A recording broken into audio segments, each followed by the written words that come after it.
Listos. Muy bien. Bueno, darles la bienvenida a nuestra reunión de lectura del día de hoy. Vamos a empezar con el tercer capítulo. Es una alegría siempre poder juntarnos para leer en conjunto, leer en grupo y poder comentar la obra.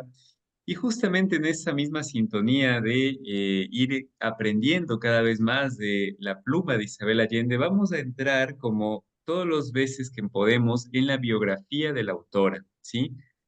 Lo que nos va a ayudar esto es ir viendo cómo la obra en parte refleja también sus propios intereses, sus ideales y también un proceso creativo, es decir, cómo la autora de una u otra manera va trayendo todas sus vivencias, sus experiencias, su lado más existencial a la obra. Eso nos ayuda muchísimo el tema de la biografía y también para ir construyendo quizá la parte histórica en la que el relato se instaura. Y eso también lo vamos a ir haciendo hoy día con algunos puntos sobre la historia de Chile. Así que me permito compartirles pantalla para continuar descubriendo junto a la misma Isabel Allende su propia historia, su propia biografía. Así que empezamos con eso. Bienvenidas a las personas que se van conectando. Muy bien, habíamos nosotros leído hasta este momento cuando nos narra cómo empieza a escribir este texto de la Casa de los Espíritus. Una carta espiritual, menciona ella, dirigida a su abuelito que se encontraba en Venezuela, perdón, en Chile, muy mal de salud, casi desfalleciendo. Así inicia, de una manera epistolar, la narrativa hermosa que nos encontramos en su libro, en su primer libro, que obtuvo gran cantidad de lectores y que le catapultó a ella como escritora. Antes recordemos que ella trabajaba en un diario, en revistas, y también escribía una que otra poesía y cuentos. Entonces nos habíamos quedado en la narración de cómo esa carta que comenzó justamente con estas palabras, Barrabás llegó a la familia por vía marítima. Fue de la manera en cómo la historia que nosotros ahora estamos leyendo se formó. Bien, seguimos entonces con la biografía. Dice Isabel Allende, cuenta ella. Todavía no podía volver a Chile. La dictadura militar duraría 17 años. Recordemos que ella estaba exiliada en Caracas, Venezuela. En 1983 publiqué otra novela, De amor y de sombra, basada en un crimen político cometido en Chile.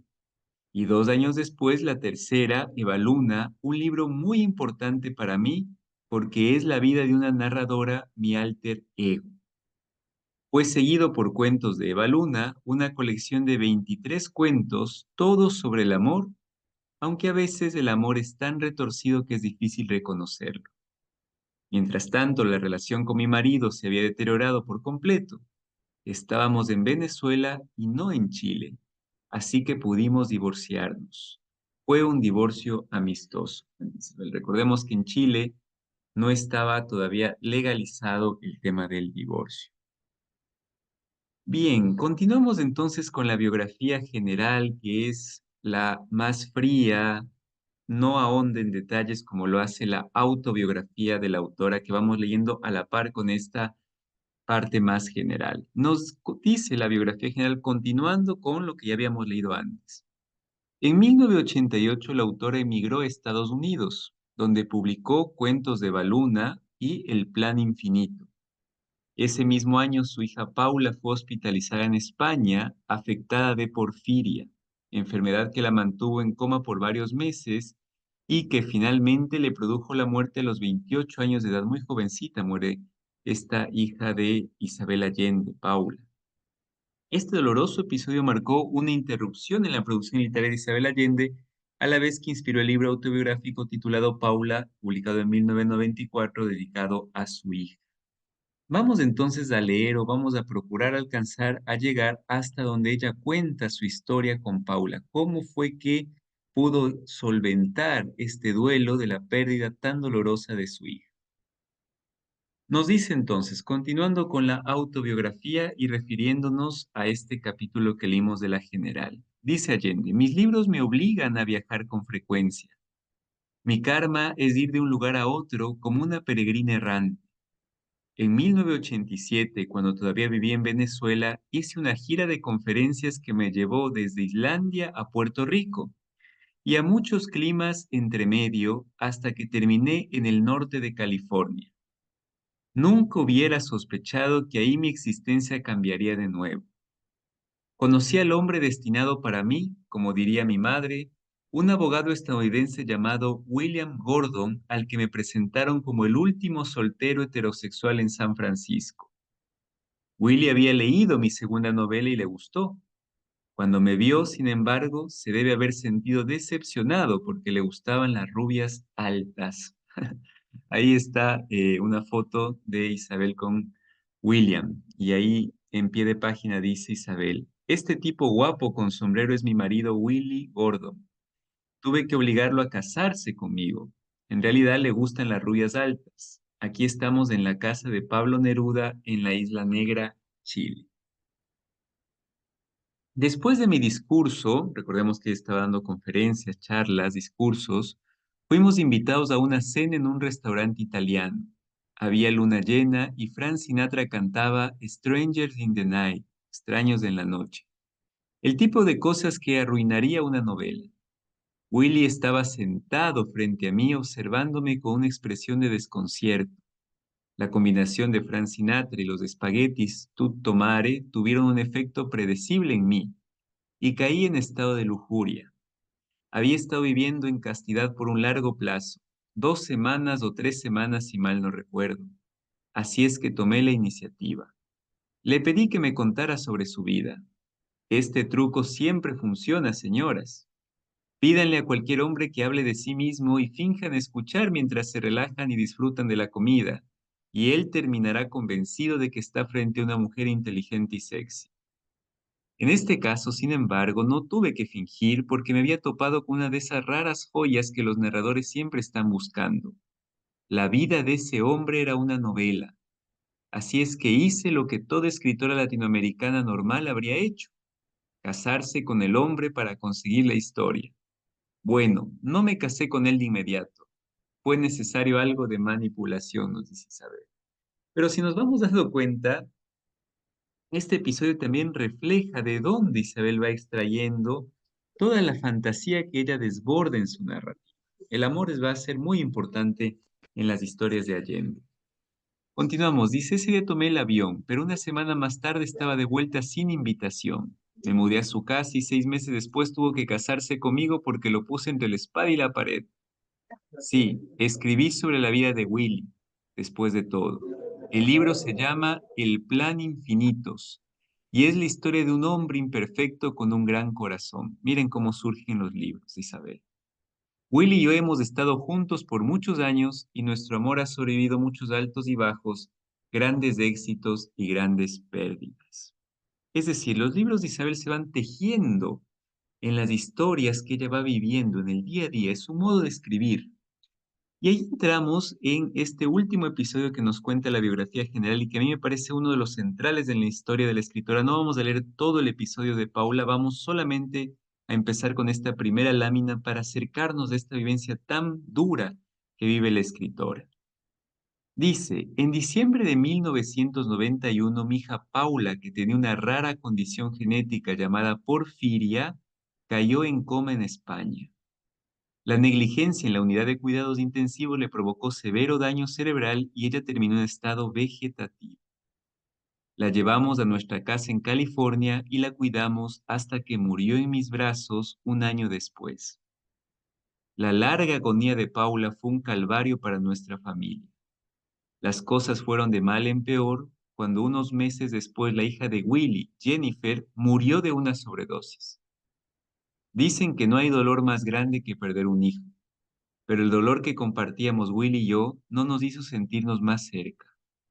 Somos gente fuerte y testaruda y supongo que no podíamos admitir que teníamos el corazón roto.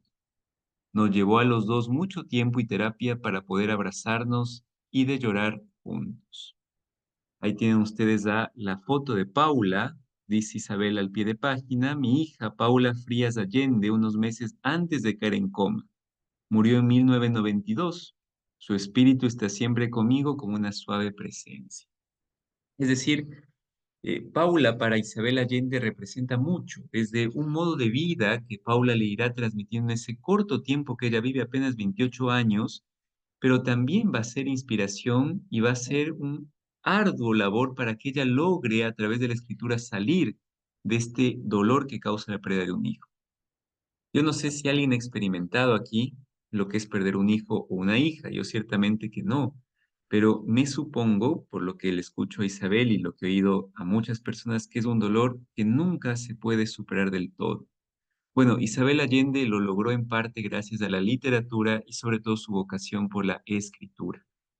Si por ahí después de La Casa de los Espíritus les ha gustado Isabel Allende, anímense a leer Paula, que yo creo que es una narrativa que he escuchado, no la he leído todavía, es realmente muy significativa del autor. Bueno, con este pequeño preámbulo, después continuaremos el día martes con Paula, a ver cómo logra Isabel Allende salir de este duelo profundo que le causa. Entramos al resumen del capítulo 2 que leímos, un resumen muy breve, general, de nada más que algunas pocas líneas, y ya pasamos directamente a la lectura del capítulo 3. Pero como para quedar como bien claros hasta dónde habíamos llegado la vez pasada. Entonces, resumen global del capítulo 2, las tres Marías. Nos dice, después de la muerte de Rosa, la vida de Esteban Trueba parece no tener sentido y no considera la posibilidad de regresar a la explotación de la mina. Recordemos que él va a una mina precisamente para tener dinero y casarse con Rosa. En la casa familiar, su hermana Férula se encarga de cuidar a Esther, su madre enferma, por quien él nunca sintió demasiado afecto. Férula ha sacrificado su vida para cuidar a su madre y entre ella y Esteban se teje una serie de reproches. Su hermana le echa en cara que ella no ha podido casarse ni llevar una vida independiente debido a la enfermedad de Esther, mientras que Esteban goza desde siempre de total libertad. A esto el joven impetuoso responde que él se ha encargado desde siempre de proveer el sustento económico para la casa y que gracias a él ni a su hermana ni a su madre les ha faltado nada. Oprimido por el ambiente familiar, Esteban Trueba decide viajar a las Tres Marías, la estancia familiar de provincia que ha quedado abandonada por 15 años. Parte en tren y desde la estación hasta la estancia logra que un leñador lo lleve en carreta esos 20 kilómetros. Abandonada, la casa principal se encuentra en condiciones deplorables. A su alrededor, las dependencias de la estancia son casi ruinas en las que viven las familias, empobrecidas al extremo de quienes antes fueran los peones de estancia. Aquí les digo, aprovechando el resumen, no dejemos de lado las dos casas o los dos ambientes. El campo, ¿no? La parte rural y la parte urbana. Recordemos que el libro se llama La Casa de los Espíritus, por lo tanto, la casa como no solamente metáfora, sino como objeto va a tener mucho peso. Veamos esta casa a la que él llega a destruir en el campo. Esteban increpa a esas personas que viven en la miseria y les dice que si desean quedarse a vivir allí tendrán que trabajar. A cambio, él les dará todo lo que necesiten. Las familias se muestran reticentes, pero todas se quedan y Esteban pone al mando a un hombre que destaca entre todos ellos, Pedro II García. En los siguientes 10 años, Esteban se dedica a transformar las Tres Marías de una estancia próspera y rica. Para ello, explota a sus peones haciéndoles trabajar de sol a sol y pagándoles con crédito que solo pueden gastar en los almacenes que él mismo dirige, estas pulperías. A su vez, construye nuevas casas de ladrillos y hasta una escuela para que los niños y las niñas puedan aprender a leer, así como los rudimentos de las matemáticas. Nada más que eso, no le interesa que se metan otras ideas revolucionarias en la cabeza. La relación de Esteban con sus empleados es tirana. El patrón hace cumplir su voluntad sin dar derecho a réplica y haciendo sentir a la población de las Tres Marías que cada cosa que hace por ellos es un favor especial y no un derecho que se han ganado. Asimismo, la soledad en la que vive lo transforma poco a poco en un salvaje. Deja de bañarse con regularidad, no se afeita ni se corta el cabello y tampoco suele cambiarse la ropa. Finalmente, durante los años de trabajo en la estancia, Esteban tampoco se casa, pero no puede resistir la necesidad que tiene de mantener relaciones sexuales con una mujer y termina por violar a Pancha, la hermana de Pedro II García, una niña de alrededor de 15 años. Una vez consumada la violación, Esteban le ordena que trabaje en su casa y la muchacha se transforma en su concubina. Pancha queda embarazada, pero antes de dar a luz Esteban la echa, ya que aborrece la idea de tener hijos bastardos. Esta primera violación es seguida por una práctica sistemática. Esteban abusa de todas las niñas de su estancia y de las vecinas también. Ante las quejas de los peones o los familiares de las niñas, responde con violencia y amenazas. Sus peones incluso encuentran en más de una ocasión los cuerpos acribillados de escopetazos de algunos trabajadores de estancias vecinas que se habían quejado de la conducta brutal de Esteban. Recordemos que ahí la ley era él, nadie más. Al 10.º año de trabajar en las Tres Marías y de amasar con ella una fortuna, Esteban recibe un telegrama de su hermana Férula en el que le avisan que su madre está por morir. Por esta razón, después de 10 largos años, decide regresar a la ciudad y volver a encontrarse con su familia. Antes de marcharse, deja al mando a Pedro II García y le indica, con el tono de una amenaza, que él responderá a su regreso por lo que suceda en las Tres Marías. Bien, hasta ahí habíamos llegado. El capítulo 2 creo que está muy bien resumido esto que les acabo de presentar.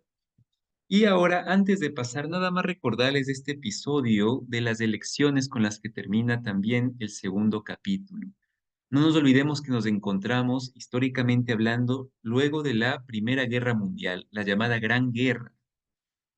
Esta Primera Guerra Mundial hace que una gran cantidad de gente de Europa, después de la devastación y la desolación en la que quedan los pueblos, asolados económica, social, políticamente, por tanta y tanta masacre, migran, muchos de ellos de América Latina. Una gran población irá a Argentina, otra gran población irá a Chile, otra gran población irá a Brasil, sobre todo esos tres países.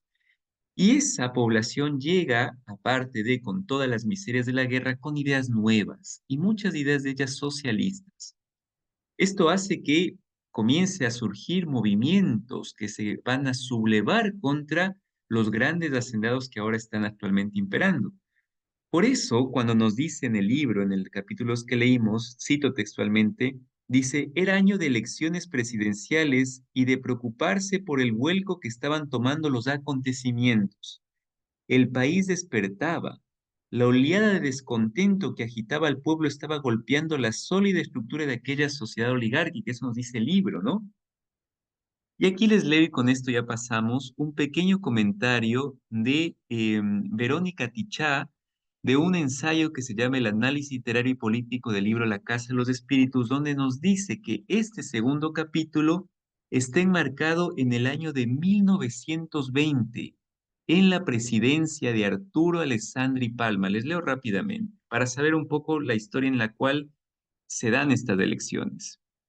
Dice Verónica Tichá, del libro La Casa de los Espíritus nos enteramos del fin de la Primera Guerra Mundial y de la ola de los emigrantes europeos que llegan a Chile para escapar de los países afectados.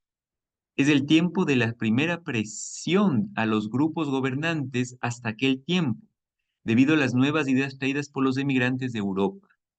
Era por primera vez cuando los grupos oligárquicos empezaron a temer por los posibles cambios. Antes de las elecciones presidenciales de 1920 en las ciudades ya aparecen primeras protestas de la clase media contra las clases gobernantes. Las elecciones de 1920 las gana Arturo Alessandri Palma de la Alianza Liberal. Ojo, gana un liberal. A pesar de los numerosos capitalistas apoyados por sus trabajadores que dieron sus votos a la coalición conservadora. Arturo Alessandri Palmer, el primer presidente que intentó comunicarse con el pueblo y establecer ciertos cambios sociales, pero el poder de la oposición todavía era muy fuerte y cuando Alessandri ganó la mayoría en el Congreso y en el Senado, su oposición lo derrotó con la ayuda del ejército. Sin embargo, a partir de ese momento, el pueblo ya está consciente de la necesidad de cambios en el país. Una época difícil donde los hacendados, los grupos de poder tenían muchísimo dinero y alianzas con los militares. Lo vemos en la novela, ¿no? Esteban Trueba emborracha a todos todo el personal que trabajaba con él y les obliga a votar por el Partido Conservador. El día martes vamos a ahondar un poquito más todavía en la historia de Chile. Voy a hacer un paréntesis ahí a la biografía y vamos a ir en cambio directamente a ver qué pasaba en estos tiempos convulsos. Pero veamos ya cómo se iban formando el tema político. Bien, con este contexto entramos ahora sí entonces al capítulo 3. Les sugiero que tengan a mano el vocabulario que les había compartido en el Junco. Y no sé si alguien quisiera apuntarse para la lectura del día de hoy. No sé si Yo, alguien está con... yo podría dar. Perfecto, Irma. Entonces arrancamos contigo. ¿Y alguien más que quisiera sumarse? Tati, perfecto. Muchísimas gracias. Bien, entonces comenzamos contigo, querida Irma. Voy a proyectar pantalla. Capítulo 3. El nombre del capítulo 3 que no lo dice la versión en digital, pero que lo digo yo ahora, les comento cómo se llama.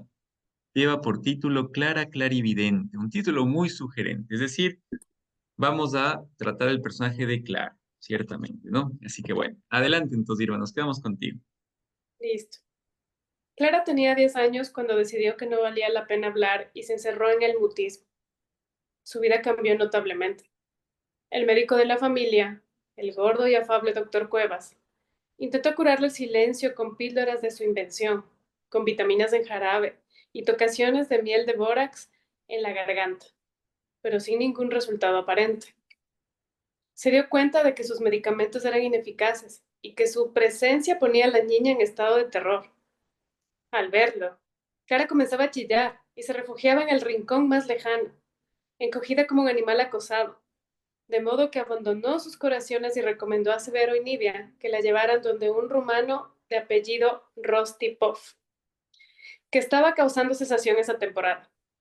Rostipov se ganaba la vida haciendo trucos de ilusionista en los teatros de variedades y había realizado la increíble hazaña de tensar un alambre desde la punta de la catedral hasta la cúpula de la Hermandad Gallega, al otro lado de la plaza, para cruzar caminando por el aire con una pértiga como único sostén. A pesar de su lado frívolo, Rostipov estaba provocando una batahola en los círculos científicos, porque en sus horas libres mejoraba la histeria con varillas magnéticas y trances hipnóticos. Nivea y Severo llevaron a Clara al consultorio que el rumano había improvisado en su hotel.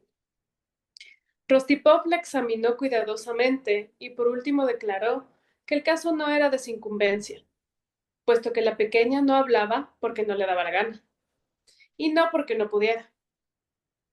De todos modos, ante la insistencia de los padres, fabricó unas píldoras de azúcar pintadas de color violeta y las recetó advirtiendo que era un remedio siberiano para curar sordomudos. Pero la sugestión no funcionó en este caso y el segundo frasco fue devorado por Barrabás. En un descuido sin que ello provocara en la bestia ninguna reacción apreciable. Severo y Nivea intentaron hacerla hablar con métodos caseros, con amenazas y súplicas, y hasta dejándola sin comer, a ver si el hambre le obligaba a abrir la boca para pedir su cena, pero tampoco eso resultó. La nana tenía la idea de que un buen susto podía conseguir que la niña hablara, y se pasó 9 años inventando recursos desesperados para aterrorizar a Clara, con lo cual solo consiguió inmunizarla contra la sorpresa y el espanto. Al poco tiempo, Clara no tenía miedo de nada. No le conmovían las apariciones de monstruos lívidos y desnutridos en su habitación, ni los golpes de los vampiros y demonios en su ventana. La nana se disfrazaba de filibustero sin cabeza, de verdugo de la Torre de Londres, de perro lobo y de diablo cornudo, según la inspiración del momento y las ideas que sacaba de unos folletos terroríficos que compraba para ese fin, y aunque no era capaz de leerlos, copiaba las ilustraciones. Adquirió la costumbre de deslizarse sigilosamente por los corredores para saltar a la niña en la oscuridad, de aullar detrás de las puertas y esconder bichos vivos en la cama, pero nada eso logró sacarle ni una palabra. A veces Clara perdía la paciencia, se tiraba al suelo, pataleaba y gritaba, pero sin articular ningún sonido en idioma conocido. O bien anotaba en la pizarrita que siempre llevaba consigo los peores insultos para la pobre mujer, que se iba a la cocina a llorar la incomprensión. Lo hago por tu bien, Angelito, sollozaba la nana envuelta en una sábana ensangrentada y con la cara tiznada con corcho quemado. Nivea le prohibió que siguiera asustando a su hija. Se dio cuenta que el estado de turbación aumentaba sus poderes mentales y producía desorden entre los aparecidos que rondaban a la niña. Además, aquel desfile de personajes truculentos estaba destrozando el sistema nervioso a Barrabás, que nunca tuvo buen olfato y era incapaz de reconocer a la nana debajo de sus disfraces. El perro comenzó a orinarse sentado, dejando a su alrededor un inmenso charco y con frecuencia le crujían los dientes. pero la nana aprovechaba cualquier descuido de la madre para persistir en sus intentos de curar la mudez con el mismo remedio con que se quita el hipo.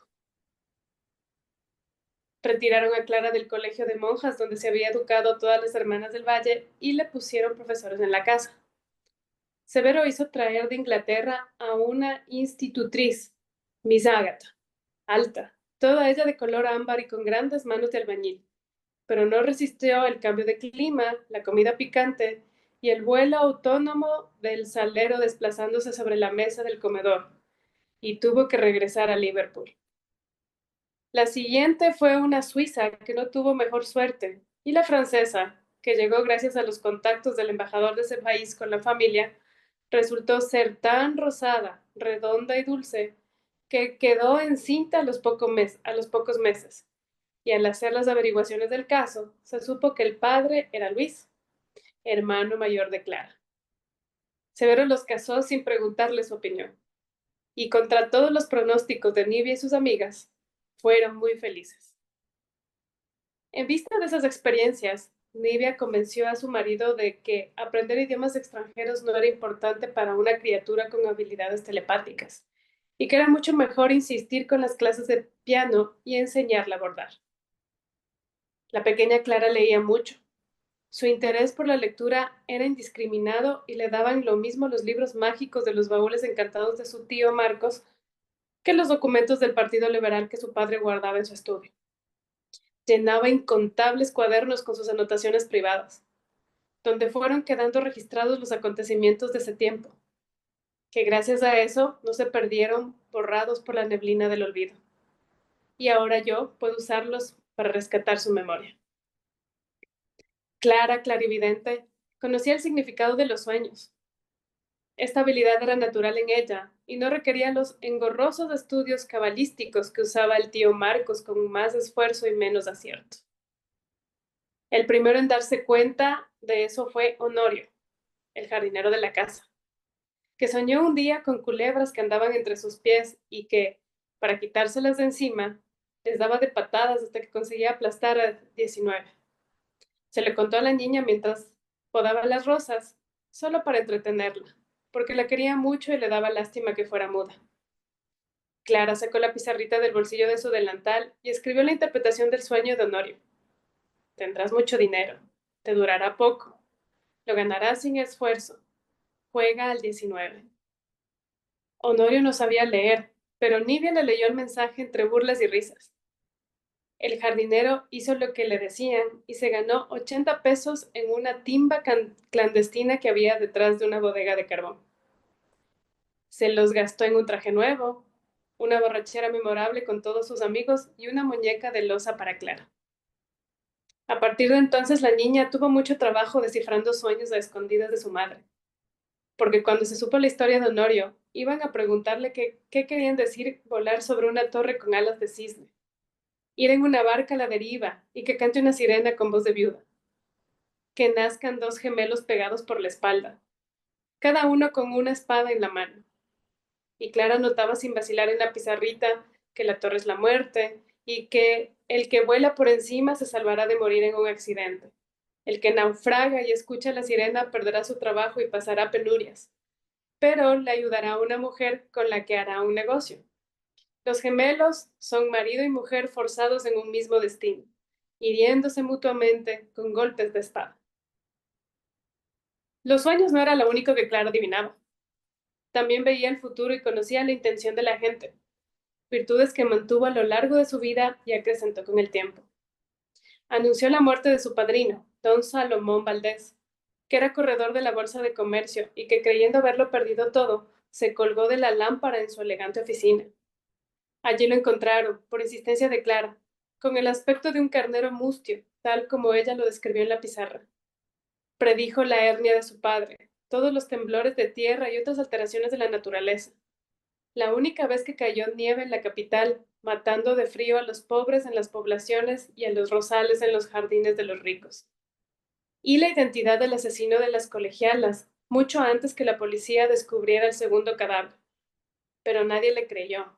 Y Severo no quiso que su hija opinara sobre cosas de criminales que no tenían parentesco con la familia. Clara se dio cuenta mirada que Getulio Armando iba a estafar a su padre con el negocio de las ovejas australianas, porque se lo leyó en El color de Laura.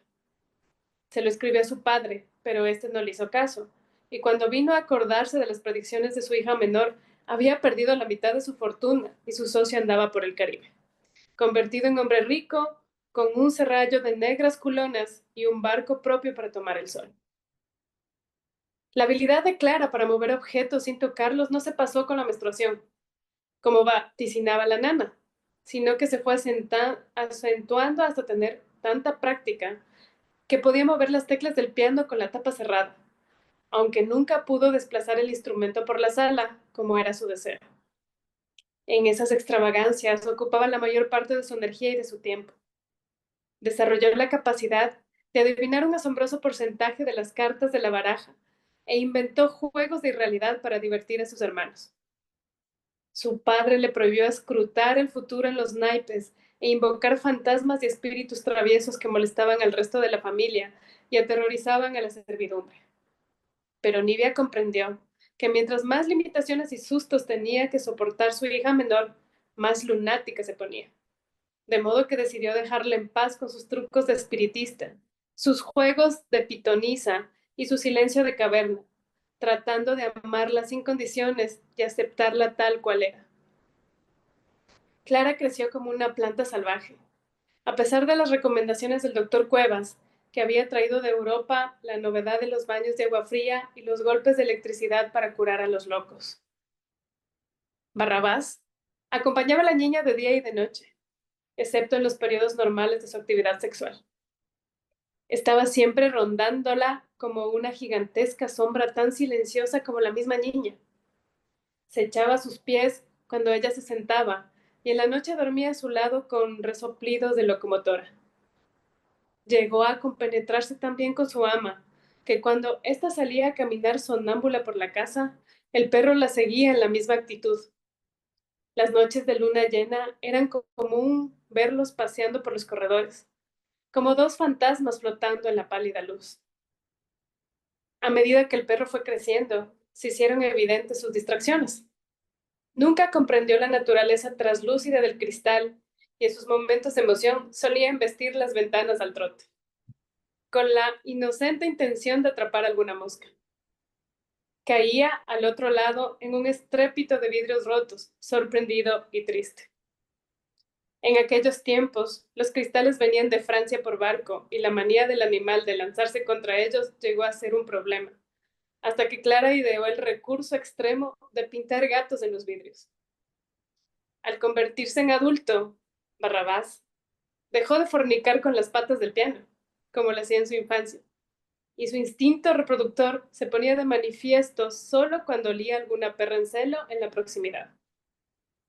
En esas ocasiones no había cadena ni puerta que pudiera retenerlo. Se lanzaba a la calle venciendo todos los obstáculos que se le ponían por delante y se perdía por 2 o 3 días. Volvía siempre con la pobre perra colgando atrás, suspendida en el aire, atravesada por su enorme masculinidad. Había que esconder a los niños para que no vieran el horrendo espectáculo del jardinero mojándolos con agua fría hasta que, después de mucha agua, patadas y otras ignominias, Barrabás se desprendía de su enamorado, dejándola agónica en el patio de la casa, donde Severo tenía que rematarla con un tiro de misericordia.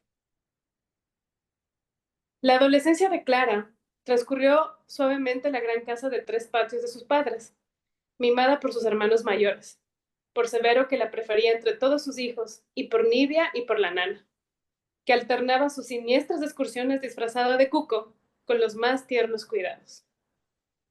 Casi todos sus hermanos se habían casado o partido, unos de viaje, otros a trabajar a provincia, y la gran casa, que había albergado a una familia numerosa, estaba casi vacía, con muchos cuartos cerrados. La niña ocupaba el tiempo que le dejaban sus preceptores en leer, mover sin tocar los objetos más diversos, corretear a Barrabás, practicar juegos de adivinación y aprender a tejer, que, de todas las artes domésticas, fue la única que pudo dominar. Desde aquel jueves santo en el que el padre de Restrepo le acusó de endemoniada, Hubo una sombra sobre su cabeza que el amor de sus padres y la discreción de sus hermanos consiguió controlar. Pero la fama de sus extrañas habilidades circuló en voz baja en las tertulias de señoras. Nivia se dio cuenta que a su hija nadie le invitaba y hasta sus propios primos la eludían.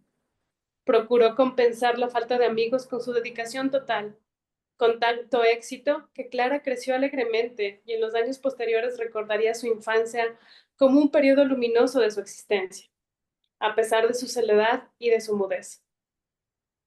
Toda su vida guardaría en la memoria las tardes compartidas con su madre en la salita de costura, donde Nivea cosía a máquina ropa para los pobres y le contaba cuentos y anécdotas familiares. Le mostraba los daguerrotipos de la pared y le narraba el pasado. Ve a este señor tan serio con barba de bucanero. Es el tío Mateo, que se fue a Brasil por un negocio de esmeraldas, pero una mulata de fuego le hizo mal de ojo. Se le cayó el pelo, se le desprendieron las uñas, se le soltaron los dientes. Tuvo que ir a ver a un hechicero, un brujo vudú, un negro retinto, que le dio un amuleto y se le afirmaron los dientes. Le salieron uñas nuevas y recuperó el pelo. Mírelo, hijita, tiene más pelo que un indio. Es el único calvo en el mundo que volvió a echar pelo. Gracias, Clara Irma. sonrió. Muchas Listo. gracias. Antes de darte el paso, Tati, les comento que denme un ratito nada más. Entonces, Tati, estamos contigo. Continuamos. Clara sonreía sin decir nada.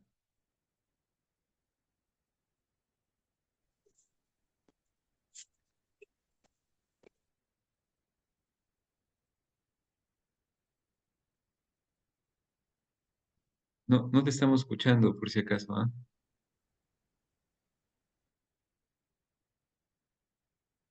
¿Tati?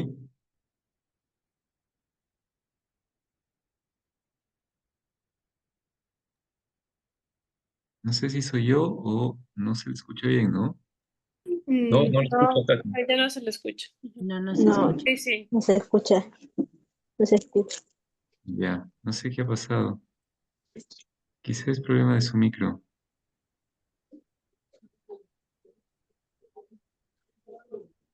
No, no lo escucho. Bueno, no sé, Tati, no se escucha muy bien, así que bueno, bueno, si no, continúo, voy a leer esta vez yo. Así que ahí vamos, entonces.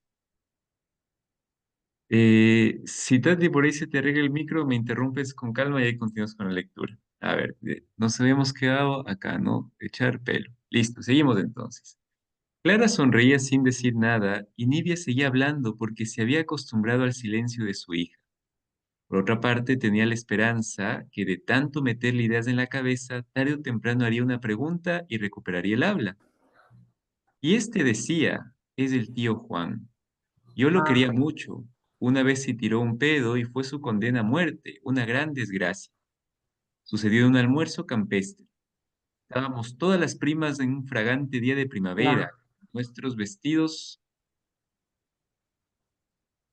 con nuestros vestidos de muselina y nuestros sombreros con flores y cintas, y los muchachos lucían su mejor ropa dominguera. Juan se quitó su chaqueta blanca. Parece que lo estoy viendo. Se remangó la camisa y se colgó airoso de la rama de un árbol para provocar, con sus proezas de trapecista, la admiración de Constanza Andrade, que fue reina de la vendimia y que desde la primera vez que la vio perdió la tranquilidad, devorado por el amor. Juan hizo dos flexiones impecables, una vuelta completa y al siguiente movimiento lanzó una sonora ventosidad. No se ría, Clarita, fue terrible. Se produjo un silencio confundido y la reina de la vendimia empezó a reír descontroladamente. Juan se puso su chaqueta, estaba muy pálido, se alejó del grupo sin prisa y no lo volvimos a ver más. Lo buscaron hasta en la legión extranjera, preguntaron por él en todos los consulados, pero nunca más se supo de su existencia. Yo creo que se metió a misionero y se fue a cuidar leprosos a la isla de Pascua, que es lo más lejos que se puede llegar para olvidar y para que lo olviden, porque queda fuera de las rutas de navegación y ni siquiera figura en los mapas de los holandeses. Desde entonces la gente lo recuerda como Juan del Pedo. Nivia llevaba a su hija a la ventana y le mostraba el tronco seco del álamo. Era un árbol enorme, decía. Lo hice cortar antes que naciera mi hijo mayor. Dicen que era tan alto que desde la punta se podía ver toda la ciudad, pero el único que llegó tan arriba no tenía ojos para verla. Cada hombre de la familia del Valle, cuando quiso ponerse pantalones largos, tuvo que treparlo para probar su valor. Era algo así como un rito de iniciación. El árbol estaba lleno de marcas. Yo misma pude comprobarlo cuando lo cortaron. Desde las primeras ramas intermedias, gruesas como chimeneas, ya se podían ver las marcas dejadas por los abuelos que hicieron su ascenso en su época. Por las iniciales grabadas en el tronco se sabía de los que habían subido más alto, de los más valientes y también de los que se habían detenido asustados. Un día le tocó a Jerónimo, el primo ciego. Subió tanteando la rama sin vacilar, porque no veía la altura y no presentía el vacío. Llegó a la cima, pero no pudo terminar la jota de su inicial porque se desprendió como una gárgola y se fue de cabeza al suelo, a los pies de su padre y sus hermanos.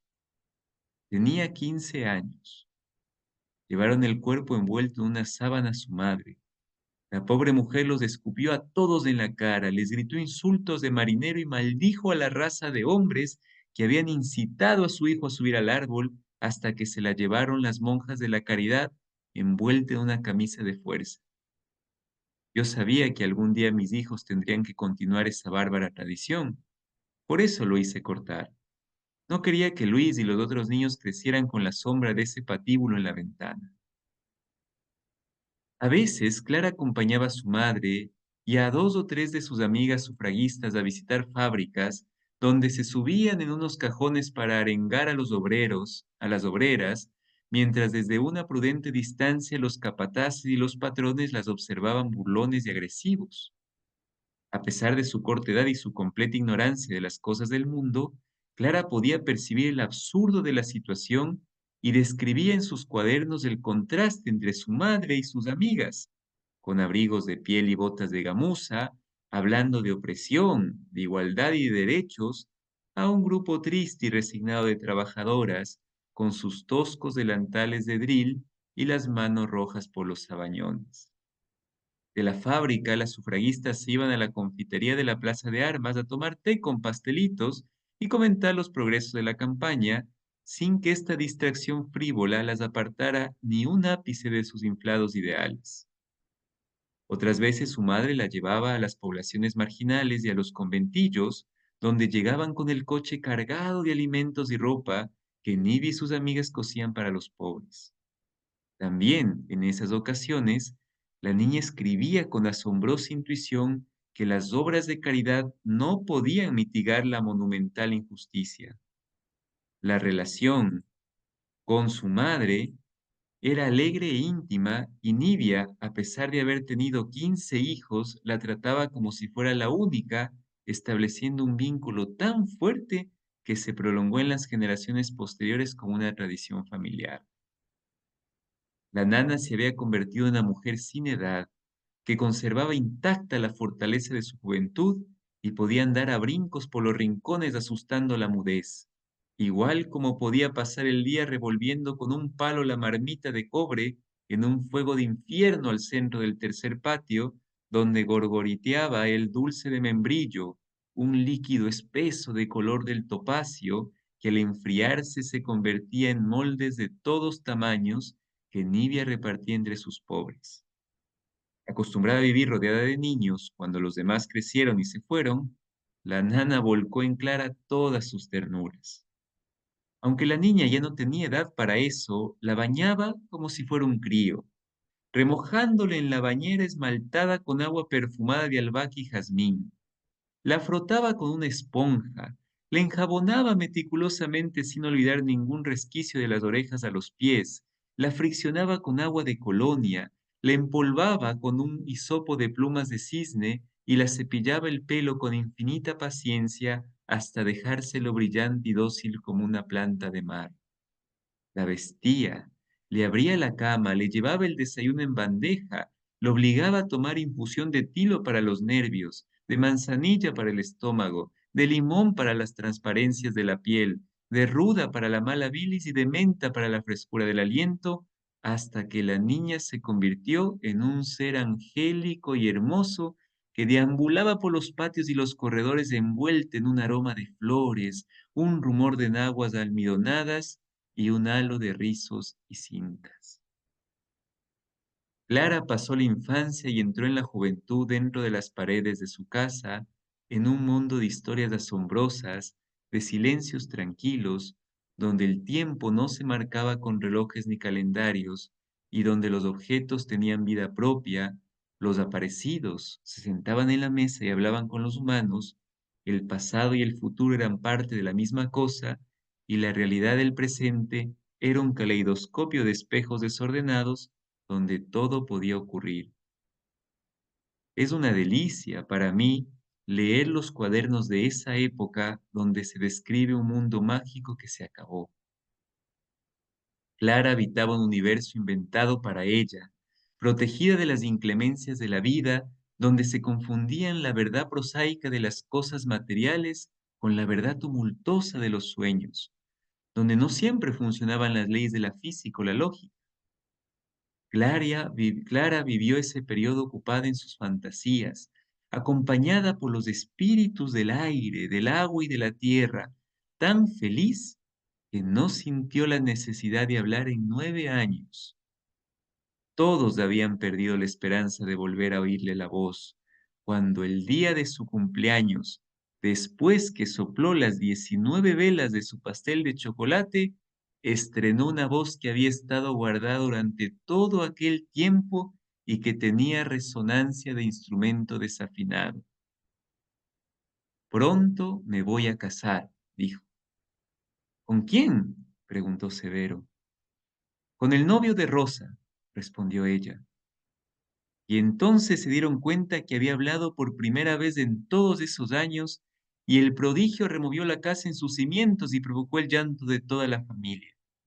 Se llamaron unos a otros, se desparramó la noticia por la ciudad, consultaron al doctor Cuevas, que no podía creerlo, y en el alboroto de que Clara había hablado, a todos se les olvidó lo que dijo, y no se acordaron hasta 2 meses más tarde, cuando apareció Esteban Trueba, a quien no habían visto desde el entierro de Rosa, a pedir la mano de Clara.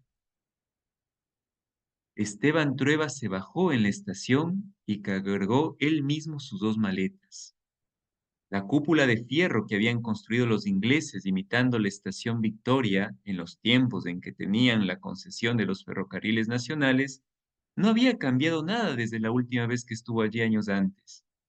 Los mismos cristales sucios, los niños lustrabotas, las vendedoras de pan, de huevo y dulces criollos, y los cargadores con sus gorras oscuras con la insignia de la corona británica, que a nadie se le había ocurrido sustituir por otra con los colores de la bandera. Tomó un coche y le dio la dirección de la casa de su madre. La ciudad le pareció desconocida. Había un desorden de modernismo, un prodigio de mujeres mostrando las pantorrillas, de hombres con chaleco y pantalones con pliegues, un estropicio de obreros haciendo hoyos en el pavimento, quitando árboles para poner postes, quitando postes para poner edificios, quitando edificios para plantar árboles. Un estorbo de pregoneros ambulantes gritando las maravillas del afilador de cuchillos, del maní tostado, del muñequito que baila solo, sin alambre, sin hilos, compruébelo usted mismo, pásele la mano, un viento de basurales, de fritangas, de fábricas, de automóviles tropezando con los coches y los tranvías de tracción a sangre, como llamaban a los caballos viejos que tiraban la movilización colectiva, un resuello de muchedumbre, un rumor de carreras, de ir y venir con prisa, de impaciencia y horario fijo. Esteban se sintió oprimido. Odiaba esa ciudad mucho más de lo que recordaba. Evocó las alamedas del campo, el tiempo medido por las lluvias, la vasta soledad de sus potreros, la fresca quietud del río y de su casa silenciosa. Esta es una ciudad de mierda, concluyó. El coche lo llevó al trote a la casa donde se había criado. Se estremeció al ver cómo se había deteriorado el barrio en esos años, desde que los ricos quisieron vivir más arriba que los demás y la ciudad creció hacia los faldeos de la cordillera. De la plaza donde jugaba de niño no quedaba nada, Era un sitio baldío lleno de carreteras del mercado estacionadas entre la basura, donde escarbaban los perros vagos. Su casa estaba devastada. Vio todos los signos del paso del tiempo. En la puerta vidriada, con motivos de pájaros exóticos en el cristal tallado, pasada de moda y desvencijada, había un llamador de bronce con la forma de una mano femenina sujetando una bola. Tocó y tuvo que esperar un tiempo que le pareció interminable hasta que la puerta se abrió con el tirón de una cuerda que iba del picaporte hasta la parte superior de la escalera. Su madre habitaba el segundo piso y alquilaba la planta baja a una fábrica de botones. Esteban comenzó a subir los peldaños crujientes que no habían sido encerados en mucho tiempo. Una viejísima sirvienta, cuya existencia había olvidado por completo, lo esperaba arriba y lo recibió con lacrimosas muestras de afecto, igual como lo recibía a los 15 años, cuando volvía de la notaría, donde se ganaba la vida copiando traspasos de propiedades y poderes de desconocidos. Nada había cambiado, ni siquiera la ubicación de los muebles, pero todo le pareció diferente a Esteban. El corredor con los pisos de madera gastada, algunos vidrios rotos, mal remendados con pedazos de cartón, unos helechos polvorientos languideciendo en tarros oxidados y maceteros de loza descascarada, una fetidez de comida y de orines que encogía el estómago. ¡Qué pobreza! Pensó Esteban, sin explicarse a dónde iba a parar todo el dinero que le enviaba su hermana para vivir con decencia. Pérula salió a recibirlo con una triste mueca de bienvenida. Había cambiado mucho. Ya no era la mujer opulenta que había dejado años atrás. Había adelgazado y la nariz parecía enorme en su rostro anguloso. Tenía un aire de melancolía y ofuscación, olor intenso a lavanda y ropa anticuada. Se abrazaron en silencio. ¿Cómo está mamá?, preguntó Esteban. Ven a verla, te espera, dijo ella. Pasaron por un corredor de cuartos comunicados entre sí, todos iguales, oscuros, de paredes mortuorias, techos altos y ventanas estrechas, con papeles murales de flores desteñidas y doncellas lánguidas, manchados por el hollín de los braseros y por la pátina del tiempo y la pobreza. Desde muy lejos llegaba la voz de un locutor de radio anunciando las pildoritas del doctor Ross, chiquitas pero cumplidoras, que combaten el estreñimiento, el insomnio y el mal aliento. Se detuvieron ante la puerta cerrada del dormitorio de doña Esther Trueba. Aquí está, dijo Férula. Esteban abrió la puerta y necesitó algunos segundos para ver en la oscuridad. El olor a medicamentos y podredumbre le golpeó la cara. Un olor dulzón de sudor, humedad, encierro y algo que al principio no identificó, pero que pronto se le adhirió como una peste, el olor de la carne en descomposición. La luz entraba en un hilo por la ventana entreabierta.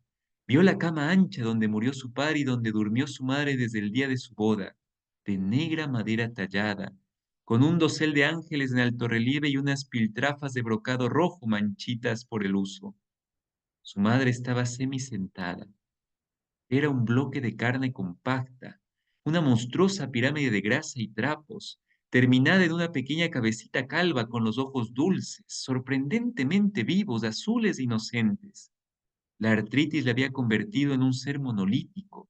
No podía doblar las articulaciones ni girar la cabeza. Tenía los dedos engarfiados como las patas de un fósil y para mantener la posición en la cama necesitaba el apoyo de un cajón en la espalda, sostenido por una viga de madera que a su vez se asentaba en la pared. Se notaba el paso de los años por las marcas de la viga, dejó en el muro una huella de sufrimiento, un sendero de dolor. Mamá, murmuró Esteban, y la voz se le quebró en el pecho en un llanto contenido, borrando de una plumada los recuerdos tristes, la infancia pobre, los dolores rancios, las mañanas heladas y la sopa sangrienta de su niñez. La madre enferma, el padre ausente y esa rabia comiéndole las entrañas desde el día en que tuvo uso de razón, olvidando todo menos los únicos momentos luminosos en que esa mujer desconocida que yacía en la cama lo había acunado en sus brazos, había tocado su frente buscando la fiebre, le había cantado una canción de cuna, se había inclinado con él sobre las páginas de un libro, Había sollozado de pena al verlo levantarse al alba para ir a trabajar cuando aún era un niño. Había sollozado de alegría al verlo regresar en la noche. Había sollozado, madre por mí. Doña Esther extendió la mano, pero no era un saludo, sino un gesto para detenerlo. Hijo, no se acerque. Y tenía la voz entera, tal como él la recordaba, la voz cantarina y sana de una jovencita. Es por el olor, aclaró Férula secamente. Se pega. Esteban quitó la colcha de damasco deshilachada y vio las piernas de su madre. Eran dos columnas amoratadas, elefantiásicas, cubiertas de llagas donde las larvas de moscas y los gusanos hacían nidos y cavaban túneles, dos piernas pudriéndose en vida, con unos pies descomunales de un pálido color azul, sin uñas en los dedos, reventándose en su propia pus, en la sangre negra, en la fauna abominable que se alimentaba de su carne. Madre, por Dios, de mi carne. Estaba en tu cajón. Bien, vamos a quedar ahí Es saltillo. por temas de tiempo. Fuerte, ¿no? Muy, muy fuerte. Bueno, varios momentos sorprendentes en el relato, ¿no? Parece que Clara se va a casar con Esteban. ¿Quién diría? Bueno, vamos a comentar un ratito, tenemos unos 15 minutitos para conversar. Voy a crear, ¿cuántos estamos? Estamos 13. Mm, creo que 3 salas podría ser, ¿no? 3 O, por 4, 12, 13, sí, puede ser. o dos. Creo que tres mejor, ¿no? Sí. Perfecto. Entonces, en la una va a estar el Alexao, en la otra le voy a pedir, mamá, no sé si podrías ayudarnos, por favor, y en la última voy a estar yo. Así que, bueno, vamos entonces, nos movemos. Ahorita les voy a habilitar para que puedan ir. Denme un ratito nada más. Estamos 5-3, no, aquí no puede ser. 5-3-4, no. A ver, ya. Ahí sí. A ver, 4-4-4. Listo. Vamos a dar a ir a salas, por favor, y nos vamos a comentar un ratito este capítulo tan interesante. Así que vamos moviéndonos a salas. Demos clic en aceptar y nos vamos yendo a nuestras salas. Yo ya voy yendo a la sala número 1.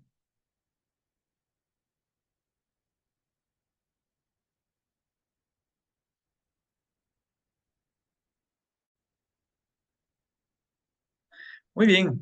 Bueno, ¿cómo vamos? ¿Qué tal? ¿Cómo han pasado? Espero que bien. Vamos a ir comentando un poquito. No sé qué les ha parecido este capítulo, el inicio de este capítulo. Hemos avanzado bastante. ¿Qué imágenes se van quedando? ¿Qué cosas nos han llamado la atención? ¿Qué nos sorprende? ¿Qué cosas vamos como descubriendo? ¿Qué contrastes? ¿Qué ideas? ¿Qué nos va como confrontando? Así que libremente los que deseen comentar, decir algo, pues nos escuchamos un ratito. No sé si Tati ya estás lista con tu micro. A ver, ahí sí me escuchan. Sí, Ahí se te ya. escucha bien. No sé qué pasó, ¿ah? Lo que pasa es que al ingresar nuevamente, como que se desconfiguró. Y el rato que yo probaba era como quien dice el micrófono de salida del parlante directo y no de la diadema que estoy puesta. Pero ya le Con caché razón. más o menos cómo es para la próxima. Pero muy bien, la próxima ahí nos ayudas. Muy bien. Hecho. No sé si tienen algo ahí para comentar. No sé si les Sí, llamado algo. sí, a ver, aprovechemos que ahorita sí tengo voz. Hasta donde le hemos leído ahorita, me parece mucho más extenso de analizarle que el anterior. Me parece que se entrelazan muchas cosas.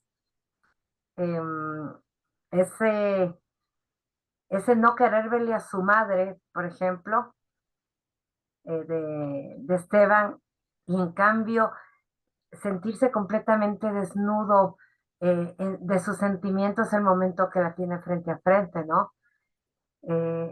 Para él fue muy fuerte verla a esa madre que para él no, nos decía que no la quería, que no, verle así el cambio de tantos años.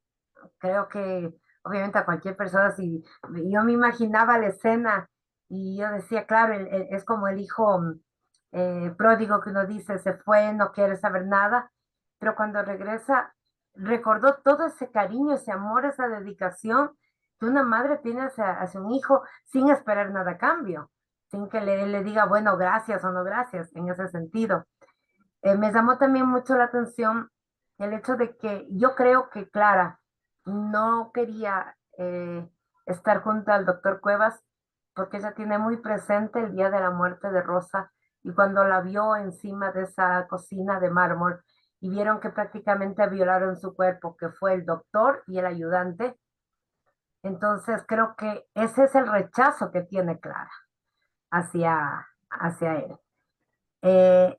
Y otra cosa, no sé, eh, yo creo que no es que sea Clara que tiene la telequinesis ni nada. Yo creo que ella tiene comunicación con los espíritus de esa casa. Y quienes están haciendo todo son los espíritus. Y eso obviamente tiene ese sentido más agudo que otros.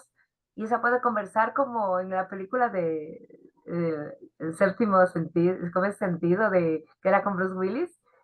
Y me acordé un poco de la obra que leímos de Han Kang anterior, Mm. donde no sabíamos quién era el vivo y quién era el muerto, ¿no? Y estaba tratando de unir todo eso con el título de la obra.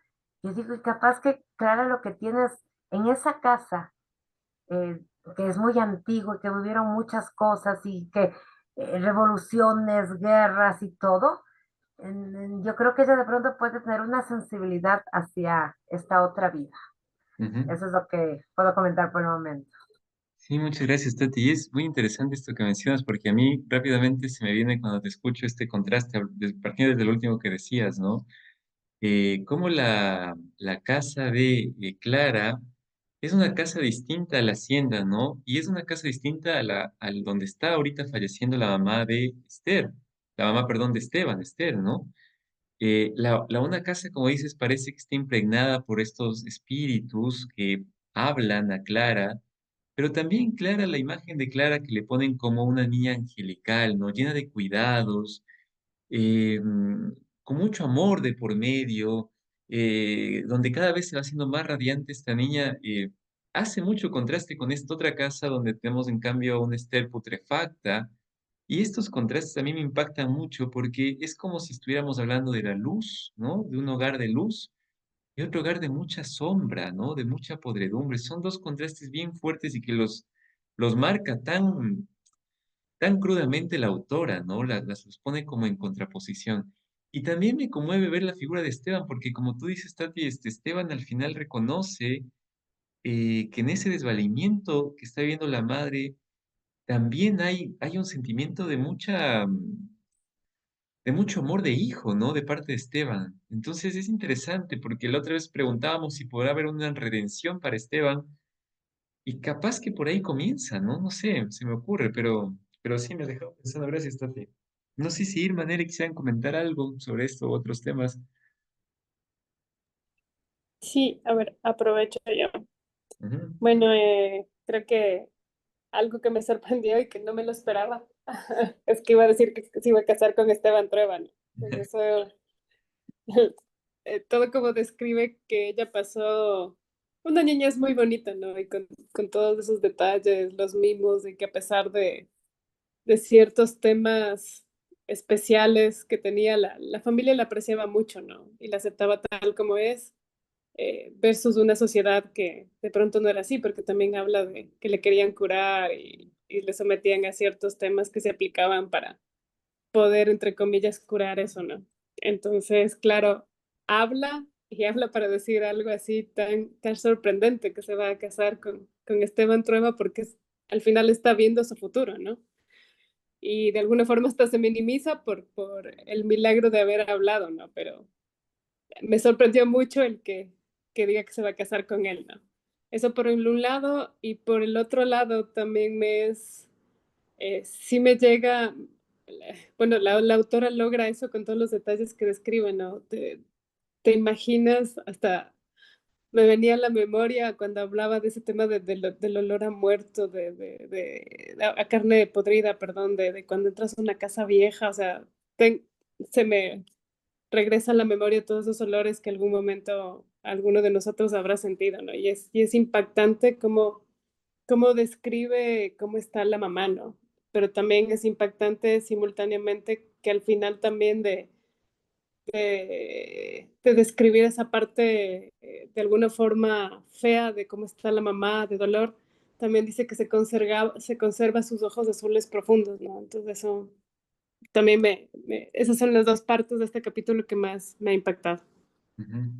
Gracias, Irma. Sí, son partes bien sorprendentes porque gira un poco la historia. Yo tampoco me hubiera imaginado nunca que Clara iba a sacar esto así de la noche a la mañana que se iba a casar con Esteban, ¿no? Porque veníamos viendo un personaje de Esteban Trueba muy cruel en cierto sentido, ¿no? Un poco misógino incluso. Eh, y ahora Clara, como tú mencionas, habla como una premonición porque todavía no se ha visto Esteban ni siquiera con Clara. O sea, Esteban recién estaba llegando a la ciudad para visitar a su madre por pedido de Férula y de la misma madre, ¿no? Que le quería ver antes de morir. Y nada, Clara parece, como decía Tati también, escuchar a los espíritus que le dicen que se va a casar con Esteban, ¿no? Ahora, el tema es cómo eso va uniendo las narrativas, porque antes era su hermana, ¿no? Ahora es ella. Y eso también me parece que la historia misma se va a encargar de irnos como haciendo ver desde una perspectiva más ampliada cómo va este proceso de transformación, ¿no? Y vuelvo y repito, a mí me impacta mucho el contraste desde de la casa luminosa a esta casa tan gris que desde el inicio la describe como vieja, como anticuada, cuando entra un ambiente pesado, como tú dices, de muchos dolores fuertes, abrumadores. En cambio, por otro lado, Clara está oliendo jazmín, le baña a la nana, ¿no? Le perfuman, le ponen talco. ¿Cómo puede ser posible, ¿no? Que estos dos personajes estén como uniéndose ahora en la trama? Es muy interesante, muy interesante. Gracias, Irma. No sé si Nere, quisieras comentarnos algo que te haya impactado. Bueno, sí, gracias. Me ha gustado sus comentarios, aunque tengo un internet que ahora, por ejemplo, te escuché en parte, se me corta mucho. Me impactó el tema de la madre de Esteban y su relación. Tengo como, desde el primer momento cuando Esteban dice que hubiese secuestrado a Rosa y lo hubiese encerrado en un cuarto, el Esteban que ayuda a la gente, pero detrás de la gente es un monstruo, el Esteban que ahora se encuentra con esta madre. Entonces, siento como que este personaje a mí me está llamando mucho la atención, porque es como intentar redescubrir en realidad quién es Esteban.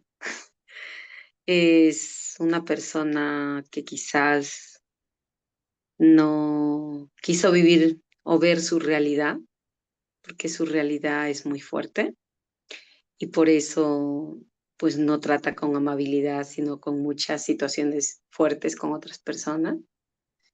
Y siento que es como que esta madre me invita a mirar a Esteban desde otra mirada, desde la mirada más humana, porque estaba cabreada con Esteban.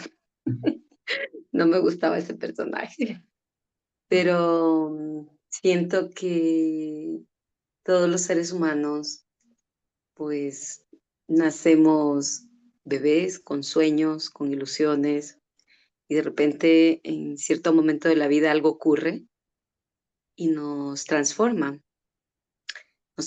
para bien o quizás nos transforma en algo que no hace muy bien a la humanidad, pero es quizás por algo que nos sucede interiormente.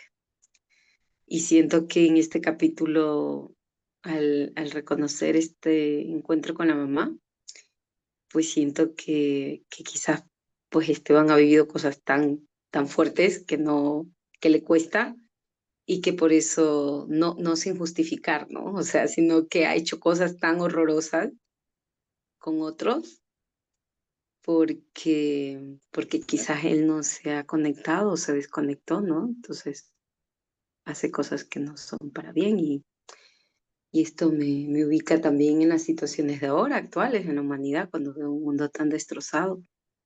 Y digo, ¿por qué hay tanta gente que hace tanto mal? ¿Qué pasó? Si también era niño como yo, niña como yo, y está destrozando todo esto. Entonces me quedo así media interrogada. Eso, Ujú. gracias. Gracias, Nere. Qué valioso tu comentario, porque en realidad nos resitúa nuevamente a preguntarnos lo que hemos tratado como de ir desenvolviendo durante la trama de la lectura, y es la pregunta de por qué Esteban actúa como actúa, ¿no? O qué le llevó a actuar como es. Y claro, es un personaje, como tú decías, enigmático, en ciertos sentidos como el antagonista, incluso el análisis nos decía eso, no parece que se torne el antagonista de la novela. Pero ahora con el removerse de al ver a la madre, Yo creo que también a nosotros mismos nos remueve un poco la escena, ¿no? Porque si bien Esteban es un personaje que aparentemente es fuerte, es cruel, es rudo, no tiene muchos sentimientos, al ver ese estado de deterioro de su propia mamá, viene la ternura, ¿no? Aparece este sentimiento tan bonito que hay un filósofo que se llama Esteban Castoriadis que habla justamente sobre la cultura de la ternura, ¿no? Es decir, el tener la capacidad de compadecerse del otro, de sentir con el otro, de tener empatía. Y yo creo que Esteban experimenta en un momento determinado, ¿no? Quizá la redención, si podemos hablar de redención de Esteban, sea por momentos, ¿no? Quizá tenga como chispas que van saliendo. Pero hubo una madre amorosa, ciertamente, ¿no? La misma relato nos lo dice. Es interesante la relación, yo creo que Esteban ir viendo el recorrido que estaba teniendo con las mujeres en la historia es muy, muy importante porque con Férula es una cosa, con su madre es otra, pero Férula también está ahí. Eso es muy interesante. Tati. Mira, hay dos cosas también que las apunté aquí. En una parte de la historia, cuando hablan de Juan el Pedo, Ah, cuando Clara ríe, y el contraste que tú haces es cierto, o sea, el amor que se vive en la casa de Clara, a pesar de todo lo que viven, es muy grande y justamente ella es la única que queda en casa por su forma de ser, porque no, realmente no tiene un accidente, eso, su forma de ser, y hacen que sea como la protegida de la casa. Entonces ella recibe un amor que ni siquiera lo pide, le dan ese amor, ese cariño. Y justo en esa parte de la historia de lo que ríe Clara, ahí dice, estuvimos las primas, es como que aquí está contando la historia de una prima. Estuvimos todas las primas reunidas, dice, cuando Juan se echó el pedo, mm, ¿ya? Entonces, estuve ahí como porque quiero analizar quién cuenta la historia, quién mismo es, ¿no?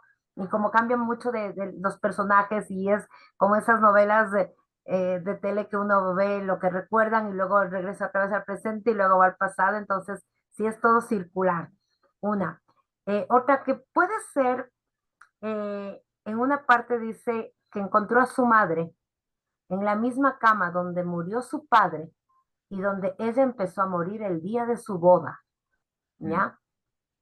De pronto puede ser que él tenga coraje con su madre, digo, de pronto porque no sabemos en sí el meollo todavía, de pronto por ese, la falta de valentía ante ese padre, que aquí me parece que si ellos son así es por su papá, por ese padre irresponsable que terminó todo el dinero de la aristócrata de su madre y que de pronto su madre jamás hizo nada, que siempre fue la mujer, y más en esas épocas, esa mujer tierna que solo se dedicaba al cuidado de sus hijos.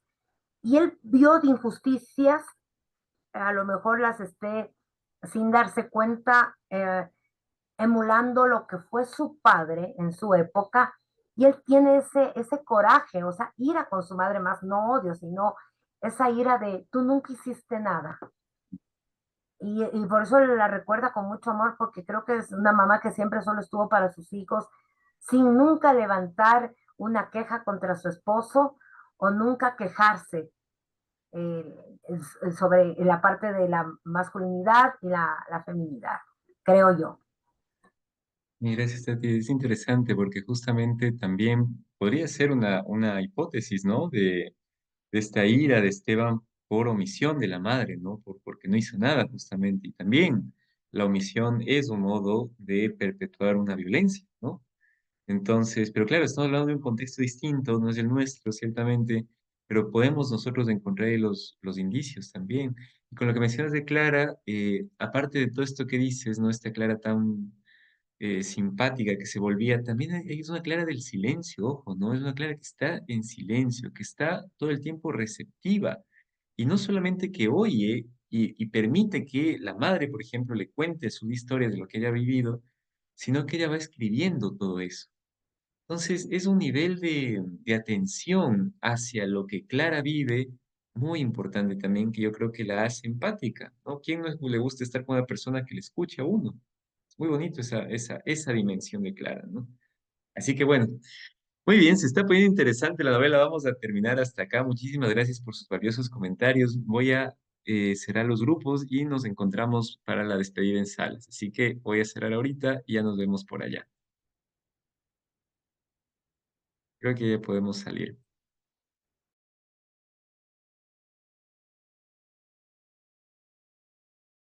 Muy bien, vamos esperándoles un ratito y ya nos despedimos. El día martes, sí, el día martes terminamos ya con el capítulo y nos vamos a ir dando cuenta cómo hasta el capítulo 4, es decir, terminado el capítulo 3 y el capítulo 4, estos primeros 4 capítulos son como una introducción de la historia. Los personajes se han ido mostrando poco a poco, vamos conociendo el ethos del personaje, es decir, la ética de cada uno, ¿no? Desde dónde miran la vida, cómo se están instaurando frente a la vida. Eso nos permite a nosotros también crecer, ¿no? Porque cuando nosotros nos confrontamos con la ética de cada personaje, nos damos cuenta que hay acciones que le llevan a buenos acontecimientos, a buenos resultados, y hay otro tipo de etos, Entonces, Tati, estamos contigo. Continuamos. Clara sonreía sin decir nada.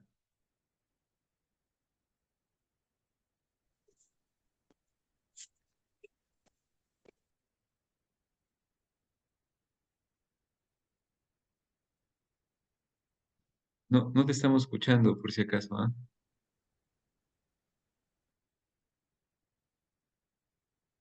¿Tati?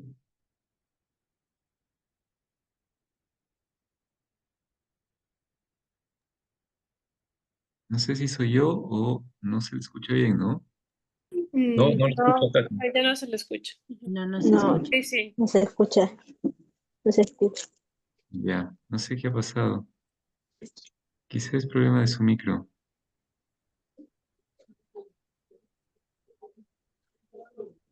No, no lo escucho.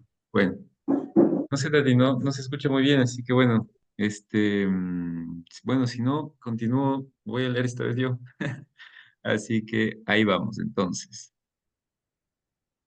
Si Tati por ahí se te arregla el micro, me interrumpes con calma y ahí continúas con la lectura. A ver, nos habíamos quedado acá, ¿no? Echar pelo. Listo, seguimos entonces. Clara sonreía sin decir nada y Nidia seguía hablando porque se había acostumbrado al silencio de su hija. Por otra parte, tenía la esperanza que de tanto meterle ideas en la cabeza, tarde o temprano haría una pregunta y recuperaría el habla. Y este decía, es el tío Juan. Yo lo Ah, quería mucho. Una vez se tiró un pedo y fue su condena a muerte, una gran desgracia. Sucedió en un almuerzo campestre. Estábamos todas las primas en un fragante día de primavera, ya. nuestros vestidos con nuestros vestidos de muselina y nuestros sombreros con flores y cintas, y los muchachos lucían su mejor ropa dominguera. Juan se quitó su chaqueta blanca. Parece que lo estoy viendo. Se remangó la camisa y se colgó airoso de la rama de un árbol para provocar, con sus proezas de trapecista, la admiración de Constanza Andrade, que fue reina de la vendimia, y que desde la primera vez que la vio perdió la tranquilidad, devorado por el amor. Juan hizo 2 flexiones impecables, una vuelta completa y al siguiente movimiento lanzó una sonora ventosidad. No se ría, Clarita, fue terrible. Se produjo un silencio confundido y la reina de la vendimia empezó a reír descontroladamente. Juan se puso su chaqueta, estaba muy pálido, se alejó del grupo sin prisa y no lo volvimos a ver más. Lo buscaron hasta en la legión extranjera, preguntaron por él en todos los consulados, pero nunca más se supo de su existencia.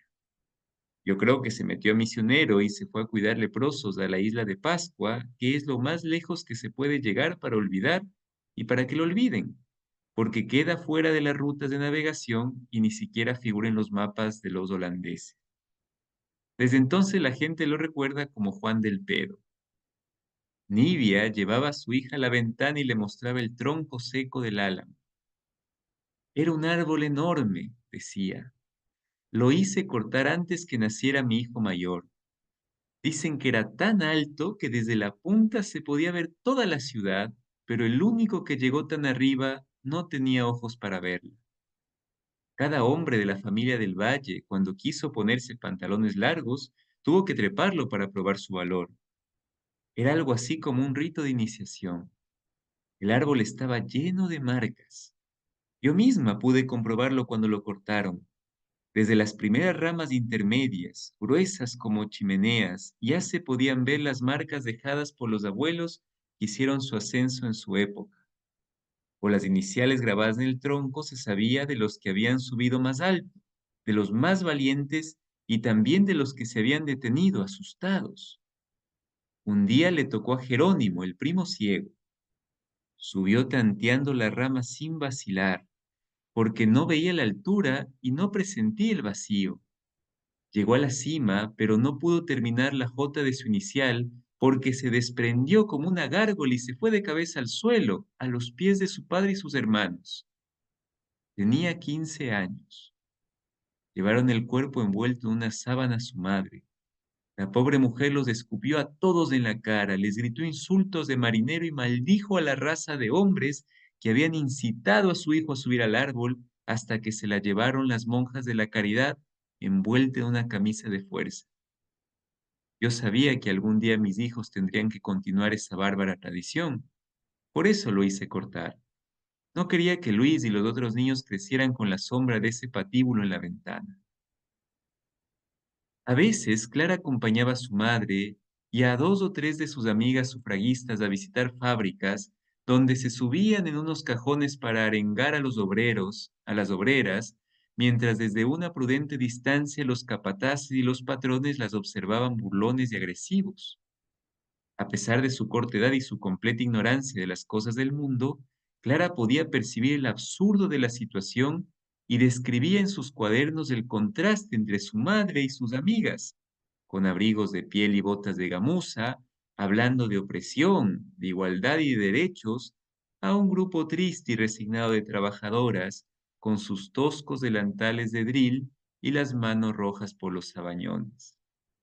De la fábrica, las sufragistas se iban a la confitería de la Plaza de Armas a tomar té con pastelitos y comentar los progresos de la campaña, sin que esta distracción frívola las apartara ni un ápice de sus inflados ideales. Otras veces su madre la llevaba a las poblaciones marginales y a los conventillos, donde llegaban con el coche cargado de alimentos y ropa que Nivi y sus amigas cosían para los pobres. También, en esas ocasiones, la niña escribía con asombrosa intuición que las obras de caridad no podían mitigar la monumental injusticia.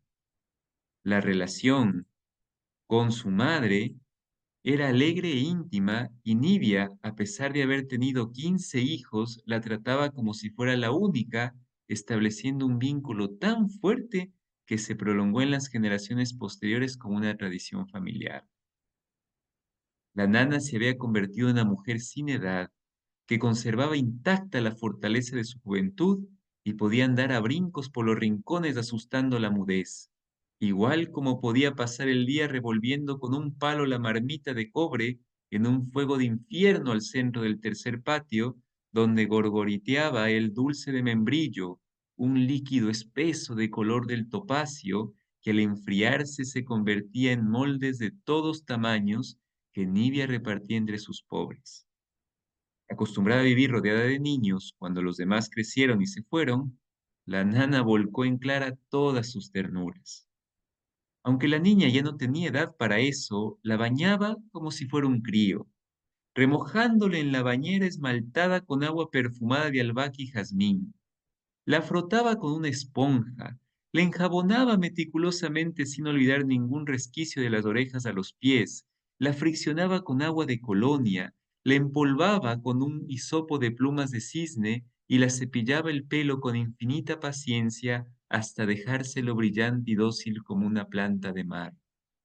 La vestía, le abría la cama, le llevaba el desayuno en bandeja, lo obligaba a tomar infusión de tilo para los nervios, de manzanilla para el estómago, de limón para las transparencias de la piel, de ruda para la mala bilis y de menta para la frescura del aliento, hasta que la niña se convirtió en un ser angélico y hermoso que deambulaba por los patios y los corredores envuelta en un aroma de flores, un rumor de naguas almidonadas y un halo de rizos y cintas.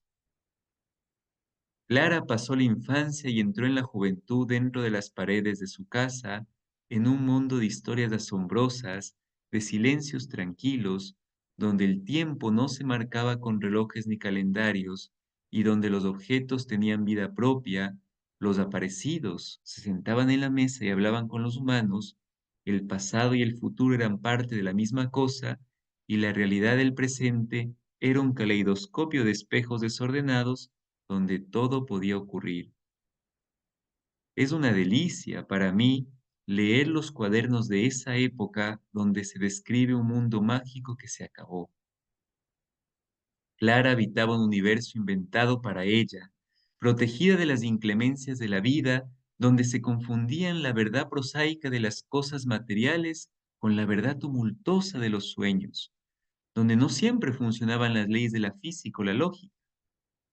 Clara vivió ese periodo ocupada en sus fantasías, acompañada por los espíritus del aire, del agua y de la tierra, tan feliz que no sintió la necesidad de hablar en 9 años. Todos habían perdido la esperanza de volver a oírle la voz, cuando el día de su cumpleaños, después que sopló las 19 velas de su pastel de chocolate, estrenó una voz que había estado guardada durante todo aquel tiempo y que tenía resonancia de instrumento desafinado. Pronto me voy a casar, dijo. ¿Con quién? Preguntó Severo. Con el novio de Rosa, respondió ella. Y entonces se dieron cuenta que había hablado por primera vez en todos esos años, y el prodigio removió la casa en sus cimientos y provocó el llanto de toda la familia. Se llamaron unos a otros, se desparramó la noticia por la ciudad, consultaron al doctor Cuevas, que no podía creerlo, y en el alboroto de que Clara había hablado, a todos se les olvidó lo que dijo, y no se acordaron hasta 2 meses más tarde, cuando apareció Esteban Trueba, a quien no habían visto desde el entierro de Rosa, a pedir la mano de Clara. Esteban Trueba se bajó en la estación y cargó él mismo sus 2 maletas.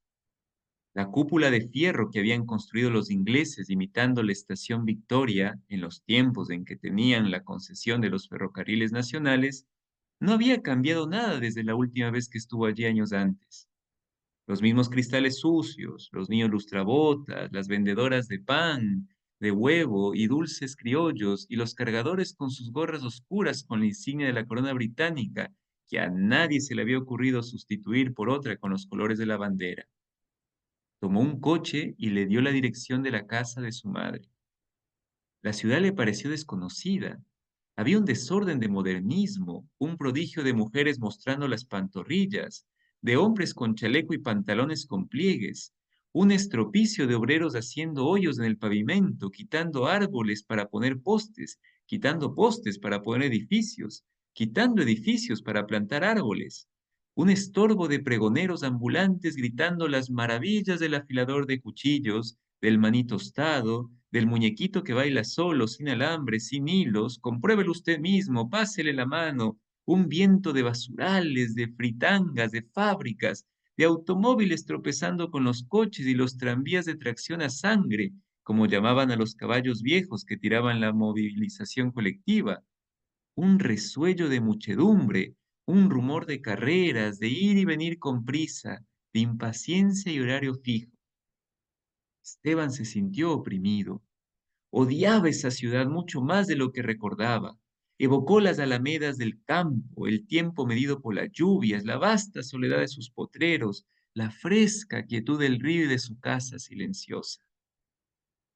Esta es una ciudad de mierda, concluyó. El coche lo llevó al trote a la casa donde se había criado.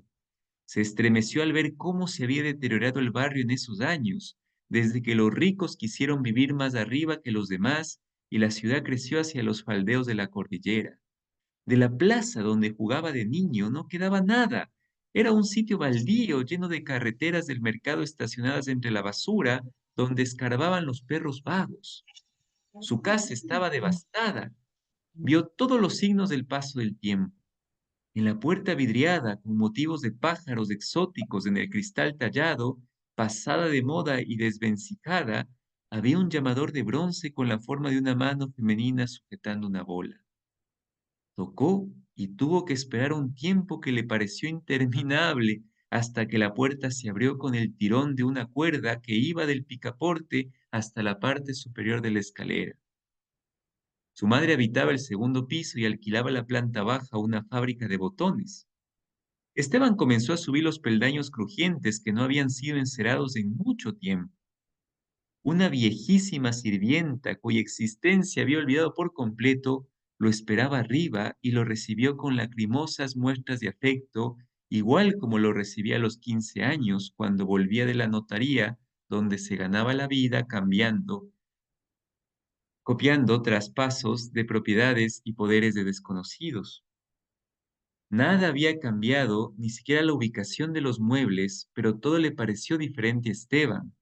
El corredor con los pisos de madera gastada, algunos vidrios rotos, mal remendados con pedazos de cartón, unos helechos polvorientos languideciendo en tarros oxidados y maceteros de loza descascarada, una fetidez de comida y de orines que encogía el estómago.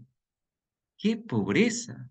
Pensó Esteban, sin explicarse a dónde iba a parar todo el dinero que le enviaba su hermana para vivir con decencia.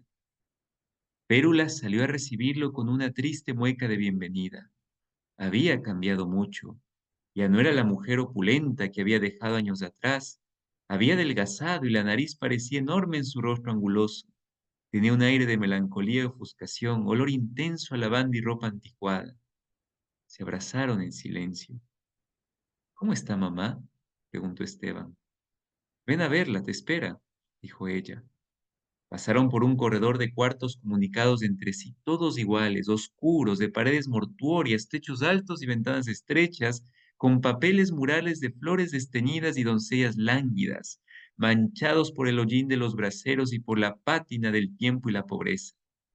Desde muy lejos llegaba la voz de un locutor de radio anunciando las pildoritas del doctor Ross, chiquitas pero cumplidoras, que combaten el estreñimiento, el insomnio y el mal aliento. Se detuvieron ante la puerta cerrada del dormitorio de doña Esther Trueba. Aquí está, dijo Férula. Esteban abrió la puerta y necesitó algunos segundos para ver en la oscuridad. El olor a medicamentos y podredumbre le golpeó la cara. Un olor dulzón de sudor, humedad, encierro y algo que al principio no identificó, pero que pronto se le adhirió como una peste, el olor de la carne en descomposición. La luz entraba en un hilo por la ventana entreabierta. Vio la cama ancha donde murió su padre y donde durmió su madre desde el día de su boda, de negra madera tallada, con un dosel de ángeles en alto relieve y unas piltrafas de brocado rojo manchitas por el uso. Su madre estaba semisentada. Era un bloque de carne compacta, una monstruosa pirámide de grasa y trapos, terminada en una pequeña cabecita calva con los ojos dulces, sorprendentemente vivos, azules e inocentes. La artritis le había convertido en un ser monolítico. No podía doblar las articulaciones ni girar la cabeza. Tenía los dedos engarfiados como las patas de un fósil y para mantener la posición en la cama necesitaba el apoyo de un cajón en la espalda, sostenido por una viga de madera que a su vez se asentaba en la pared. Se notaba el paso de los años por las marcas de la viga, dejó en el muro una huella de sufrimiento, un sendero de dolor. Mamá, murmuró Esteban, y la voz se le quebró en el pecho en un llanto contenido, borrando de una plumada los recuerdos tristes, la infancia pobre, los dolores rancios, las mañanas heladas y la sopa sangrienta de su niñez. La madre enferma, el padre ausente y esa rabia comiéndole las entrañas desde el día en que tuvo uso de razón, olvidando todo menos los únicos momentos luminosos en que esa mujer desconocida que yacía en la cama lo había acunado en sus brazos, había tocado su frente buscando la fiebre, le había cantado una canción de cuna, se había inclinado con él sobre las páginas de un libro, había sollozado de pena al verlo levantarse al alba para ir a trabajar cuando aún era un niño, había sollozado de alegría al verlo regresar en la noche, había sollozado, madre por mí. Doña Esther extendió la mano, pero no era un saludo, sino un gesto para detenerlo. Hijo, no se acerque. y tenía la voz entera, tal como él la recordaba, la voz cantarina y sana de una jovencita. Es por el olor, aclaró Férula secamente. Se pega. Esteban quitó la colcha de damasco deshilachada y vio las piernas de su madre. Eran dos columnas amoratadas, elefantiásicas, cubiertas de llagas donde las larvas de moscas y los gusanos hacían nidos y cavaban túneles. Dos piernas pudriéndose en vida, con unos pies descomunales de un pálido color azul, sin uñas en los dedos, reventándose en su propia pus, en la sangre negra, en la fauna abominable que se alimentaba de su carne. Madre, por Dios, de mi carne. Estaba en tu cajón. Bien, vamos a quedar ahí De saltillo. por temas de tiempo. Fuerte, ¿no? Muy, muy fuerte. Bueno, varios momentos sorprendentes en el relato, ¿no? Parece que Clara se va a casar con Esteban, ¿quién diría? Bueno, vamos a comentar un ratito, tenemos unos 15 minutitos para conversar. Voy a crear, ¿cuántos estamos? Estamos 13. Creo que 3 salas podría ser, ¿no? O, 3 por 4, 12, 13, sí, puede ser. o 2. Creo que 3 mejor, ¿no? Sí. Perfecto. Entonces, en la una va a estar el Alexao, en la otra le voy a pedir, mamá, no sé si podrías ayudarnos, por favor, y en la última voy a estar yo. Así que, bueno, vamos entonces, nos movemos. Ahorita les voy a habilitar para que puedan ir. Denme un ratito nada más. Estamos 5-3, no, aquí no puede ser. 5-3-4, no. A ver, ya. Ahí sí. A ver, 4-4-4. Listo. Vamos a ir a salas, por favor, y nos vamos a comentar un ratito este capítulo tan interesante. Así que vamos moviéndonos a salas. Demos clic en aceptar y nos vamos yendo a nuestras salas. Yo ya voy yendo a la sala número 1.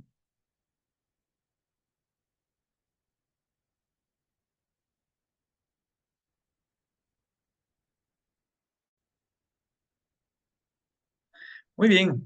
Bueno, ¿cómo vamos? ¿Qué tal? ¿Cómo han pasado? Espero que bien. Vamos a ir comentando un poquito. No sé qué les ha parecido este capítulo, el inicio de este capítulo. Hemos avanzado bastante. ¿Qué imágenes se van quedando? ¿Qué cosas nos han llamado la atención? ¿Qué nos sorprende? ¿Qué cosas vamos como descubriendo? ¿Qué contrastes? ¿Qué ideas? ¿Qué nos va como confrontando? Así que libremente los que deseen comentar, decir algo, pues nos escuchamos un ratito. No sé si Tati ya estás lista con tu micro. A ver, ¿ahí sí me escuchan? Sí, Ahí se te ya. escucha bien. No sé qué pasó, ¿ah? Lo que pasa es que al ingresar nuevamente, como que se desconfiguró. Y el rato que yo probaba era como quien dice el micrófono de salida del parlante directo y no de la diadema que estoy puesta. Pero ya le Con caché razón. más o menos cómo es para la próxima. Pero muy bien, la próxima ahí nos ayudas. Muy bien. Eso. No sé si tienen algo ahí para comentar. No sé si les he Sí, llamado sí, algo. a ver, aprovechemos que ahorita sí tengo voz. Hasta donde le hemos leído ahorita, me parece mucho más extenso de analizarle que el anterior. Me parece que se entrelazan muchas cosas. Em, ese, ese no querer verle a su madre, por ejemplo, de Esteban, y en cambio sentirse completamente desnudo de sus sentimientos el momento que la tiene frente a frente, ¿no? Para él fue muy fuerte verla a esa madre que para él no nos decía que no la quería, que no verle así el cambio de tantos años. Creo que obviamente a cualquier persona, si yo me imaginaba la escena y yo decía, claro, es como el hijo pródigo que uno dice, se fue, no quiere saber nada, pero cuando regresa, recordó todo ese cariño, ese amor, esa dedicación que una madre tiene hacia un hijo sin esperar nada a cambio, sin que le diga, bueno, gracias o no gracias, en ese sentido. Me llamó también mucho la atención el hecho de que yo creo que Clara no quería estar junto al doctor Cuevas porque ella tiene muy presente el día de la muerte de Rosa y cuando la vio encima de esa cocina de mármol y vieron que prácticamente violaron su cuerpo, que fue el doctor y el ayudante. Entonces creo que ese es el rechazo que tiene Clara hacia él. Eh, y otra cosa, no sé, yo creo que no es que sea Clara que tiene la telequinesis ni nada. Yo creo que ella tiene comunicación con los espíritus de esa casa. Y quienes están haciendo todo son los espíritus. Y eso obviamente tiene ese sentido más agudo que otros. Y ella puede conversar como en la película de El séptimo sentido, ¿cómo es sentido? De, que era con Bruce Willis. Y me acordé un poco de la obra que leímos de Han Kang anterior, Mm, donde no sabíamos quién era el vivo y quién era el muerto, ¿no? Y estaba tratando de unir todo eso con el título de la obra. Y digo, y capaz que, Clara, lo que tienes en esa casa, eh, que es muy antiguo y que vivieron muchas cosas y que revoluciones, guerras y todo, yo creo que ella de pronto puede tener una sensibilidad hacia esta otra vida. ujú. Eso es lo que puedo comentar por el momento. Sí, muchas gracias, Tati. Y es muy interesante esto que mencionas, porque a mí rápidamente se me viene cuando te escucho este contraste, partiendo desde lo último que decías, ¿no? Cómo la casa de Clara es una casa distinta a la hacienda, ¿no? Y es una casa distinta a al donde está ahorita falleciendo la mamá de Esther, la mamá, perdón, de Esteban, Esther, ¿no? Una casa, como dices, parece que está impregnada por estos espíritus que hablan a Clara, pero también Clara, la imagen de Clara que le ponen como una niña angelical, ¿no? Llena de cuidados, eh, mm, con mucho amor de por medio, donde cada vez se va haciendo más radiante esta niña, hace mucho contraste con esta otra casa donde tenemos en cambio a una Esther putrefacta, y estos contrastes a mí me impactan mucho porque es como si estuviéramos hablando de la luz, ¿no? De un hogar de luz y otro hogar de mucha sombra, ¿no? De mucha podredumbre. Son dos contrastes bien fuertes y que los marca tan crudamente la autora, ¿no? Los pone como en contraposición. Y también me conmueve ver la figura de Esteban, porque como tú dices, Tati, Esteban al final reconoce que en ese desvalimiento que está viviendo la madre, también hay un sentimiento de mucho amor de hijo, ¿no? De parte de Esteban. Entonces es interesante, porque la otra vez preguntábamos si podrá haber una redención para Esteban, y capaz que por ahí comienza, ¿no? No sé, se me ocurre, pero sí me ha dejado pensando. Gracias, Tati. No sé si Irma, Nere, quisieran comentar algo sobre esto o otros temas. Sí, a ver, aprovecho yo. Ujú. Bueno, creo que algo que me sorprendió y que no me lo esperaba es que iba a decir que se iba a casar con Esteban Trueba, ¿no? Pues eso, todo como describe que ella pasó, una niña es muy bonita, ¿no? Y con todos esos detalles, los mimos, y que a pesar de ciertos temas especiales que tenía, la familia la apreciaba mucho, ¿no? Y la aceptaba tal como es, versus una sociedad que de pronto no era así, porque también habla de que le querían curar y le sometían a ciertos temas que se aplicaban para poder, entre comillas, curar eso, ¿no? Entonces, claro, habla y habla para decir algo así tan sorprendente, que se va a casar con Esteban Trueba porque al final está viendo su futuro, ¿no? Y de alguna forma hasta se minimiza por el milagro de haber hablado, ¿no? Pero me sorprendió mucho que diga que se va a casar con él, ¿no?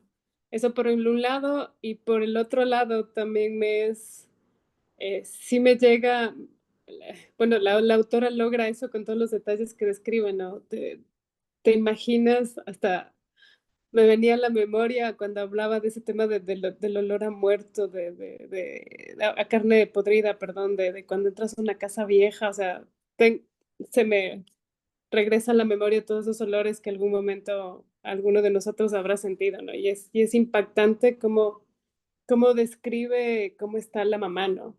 Pero también es impactante simultáneamente que al final también de describir esa parte de alguna forma fea de cómo está la mamá, de dolor, también dice que se conserva sus ojos azules profundos, ¿no? Entonces eso también esas son las dos partes de este capítulo que más me ha impactado. Ujú. Gracias, Irma. Sí, son partes bien sorprendentes porque gira un poco la historia. Yo tampoco me hubiera imaginado nunca que Clara iba a sacar esto así de la noche a la mañana, que se iba a casar con Esteban, ¿no? Porque veníamos viendo un personaje de Esteban Trueba muy cruel en cierto sentido, ¿no? Un poco misógino incluso. Y ahora Clara, como tú mencionas, habla con una premonición porque todavía no se ha visto Esteban ni siquiera con Clara. O sea, Esteban recién estaba llegando a la ciudad para visitar a su madre por pedido de Férula y de la misma madre, ¿no? Que le quería ver antes de morir. Y nada, Clara parece, como decía Tati también, escuchar a los espíritus que le dicen que se va a casar con Esteban, ¿no? Ahora, el tema es cómo eso va uniendo las narrativas, porque antes era su hermana, ¿no? Ahora es ella. Y eso también me parece que la historia misma se va a encargar de irnos como haciendo ver desde una perspectiva más ampliada cómo va este proceso de transformación, ¿no? Y vuelvo y repito, a mí me impacta mucho el contraste desde de la casa luminosa a esta casa tan gris que desde el inicio la describe como vieja, como anticuada, cuando entra un ambiente pesado, como tú dices, de muchos dolores fuertes, abrumadores. En cambio, por otro lado, Clara está oliendo a jazmín, le baña a la nana, ¿no? Le perfuman, le ponen talco. ¿Cómo puede ser posible, ¿no? Que estos dos personajes estén como uniéndose ahora en la trama? Es muy interesante. Es muy interesante. Gracias, Irma. No sé si Nere, quisieras comentarnos algo que te haya impactado. Bueno, sí, gracias. Me ha gustado sus comentarios, aunque tengo un internet que ahora, por ejemplo, te escuché en parte, se me corta mucho. Me impactó el tema de la madre de Esteban y su relación. Tengo como, desde el primer momento cuando Esteban dice que hubiese secuestrado a Rosa y lo hubiese encerrado en un cuarto, el Esteban que ayuda a la gente, pero detrás de la gente es un monstruo, el Esteban que ahora se encuentra con esta madre. Entonces, siento como que este personaje a mí me está llamando mucho la atención, porque es como intentar redescubrir en realidad quién es Esteban. Es una persona que quizás no quiso vivir o ver su realidad, porque su realidad es muy fuerte y por eso pues no trata con amabilidad, sino con muchas situaciones fuertes con otras personas. Y siento que es como que esta madre me invita a mirar a Esteban desde otra mirada, desde la mirada más humana, porque estaba cabreada con Esteban.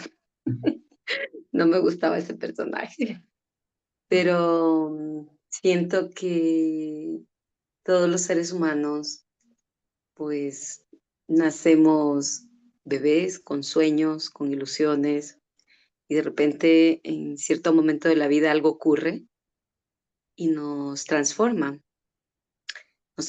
para bien o quizás nos transforma en algo que no hace muy bien a la humanidad, pero es quizás por algo que nos sucede interiormente.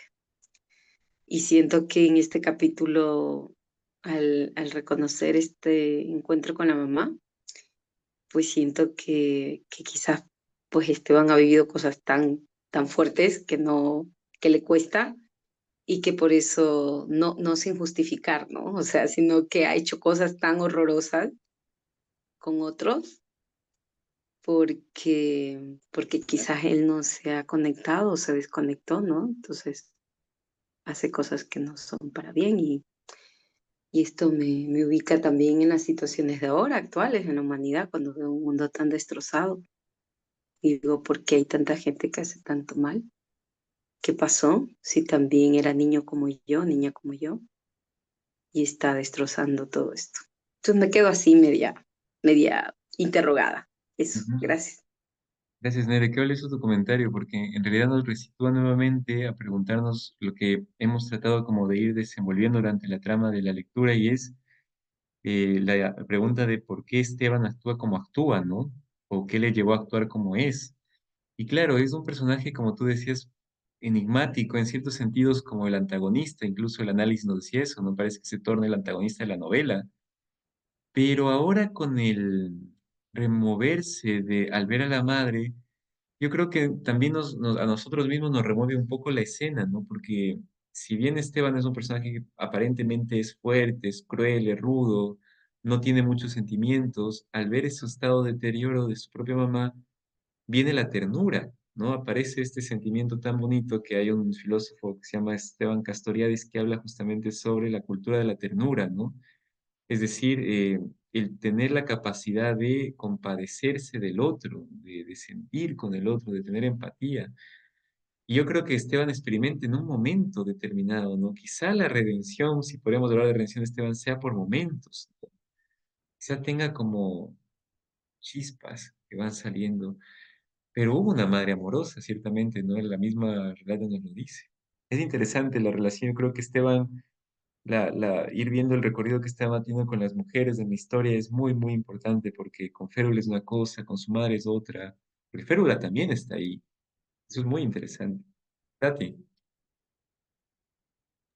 Mira, hay dos cosas también que las apunté aquí. En una parte de la historia, cuando hablan de Juan el Pedo, Ah, cuando Clara ríe, y el contraste que tú haces es cierto, o sea, el amor que se vive en la casa de Clara, a pesar de todo lo que viven, es muy grande y justamente ella es la única que queda en casa por su forma de ser, porque no, realmente no tiene un accidente, eso, su forma de ser, y hacen que sea como la protegida de la casa. Entonces ella recibe un amor que ni siquiera lo pide, le dan ese amor, ese cariño. Y justo en esa parte de la historia de lo que ríe Clara, ahí dice, estuvimos las primas, es como que aquí está contando la historia de una prima. Estuvimos todas las primas reunidas, dice, cuando Juan se echó el pedo. mm, Ya. Entonces, estuve ahí como porque quiero analizar quién cuenta la historia, quién mismo es, ¿no?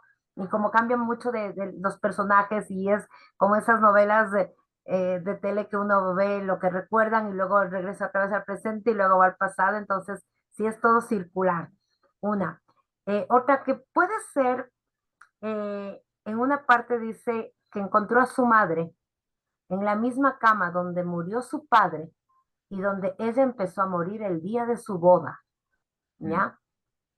De pronto puede ser que él tenga coraje con su madre, digo, de pronto porque no sabemos en sí el meollo todavía, de pronto por ese, la falta de valentía ante ese padre, que aquí me parece que si ellos son así es por su papá, por ese padre irresponsable que terminó todo el dinero de la aristócrata de su madre y que de pronto su madre jamás hizo nada, que siempre fue la mujer, y más en esas épocas, esa mujer tierna que solo se dedicaba al cuidado de sus hijos.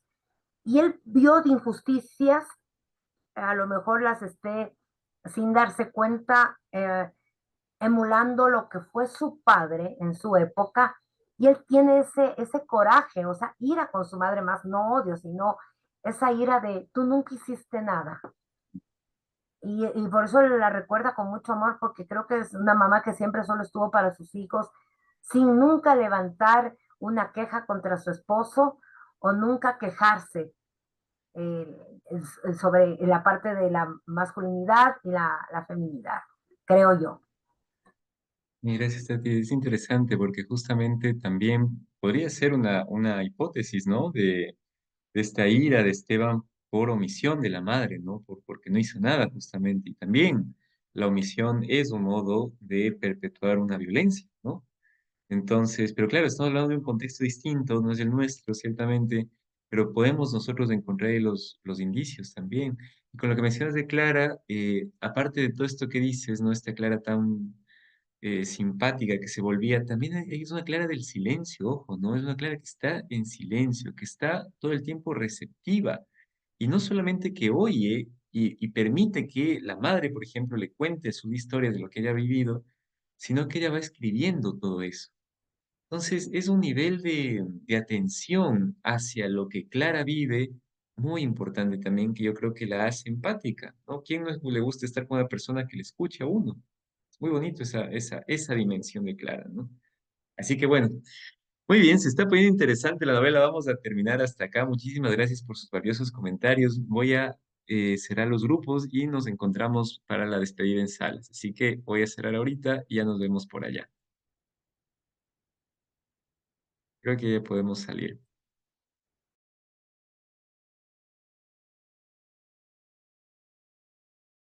Muy bien, vamos esperándoles un ratito y ya nos despedimos.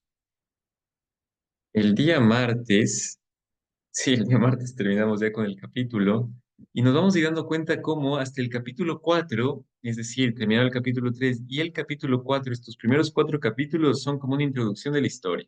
Los personajes se han ido mostrando poco a poco, vamos conociendo el ethos del personaje, es decir, la ética de cada uno, ¿no? Desde dónde miran la vida, cómo se están instaurando frente a la vida. Eso nos permite a nosotros también crecer, ¿no? Porque cuando nosotros nos confrontamos con la ética de cada personaje, nos damos cuenta que hay acciones que le llevan a buenos acontecimientos, a buenos resultados, y hay otro tipo de ethos, de ética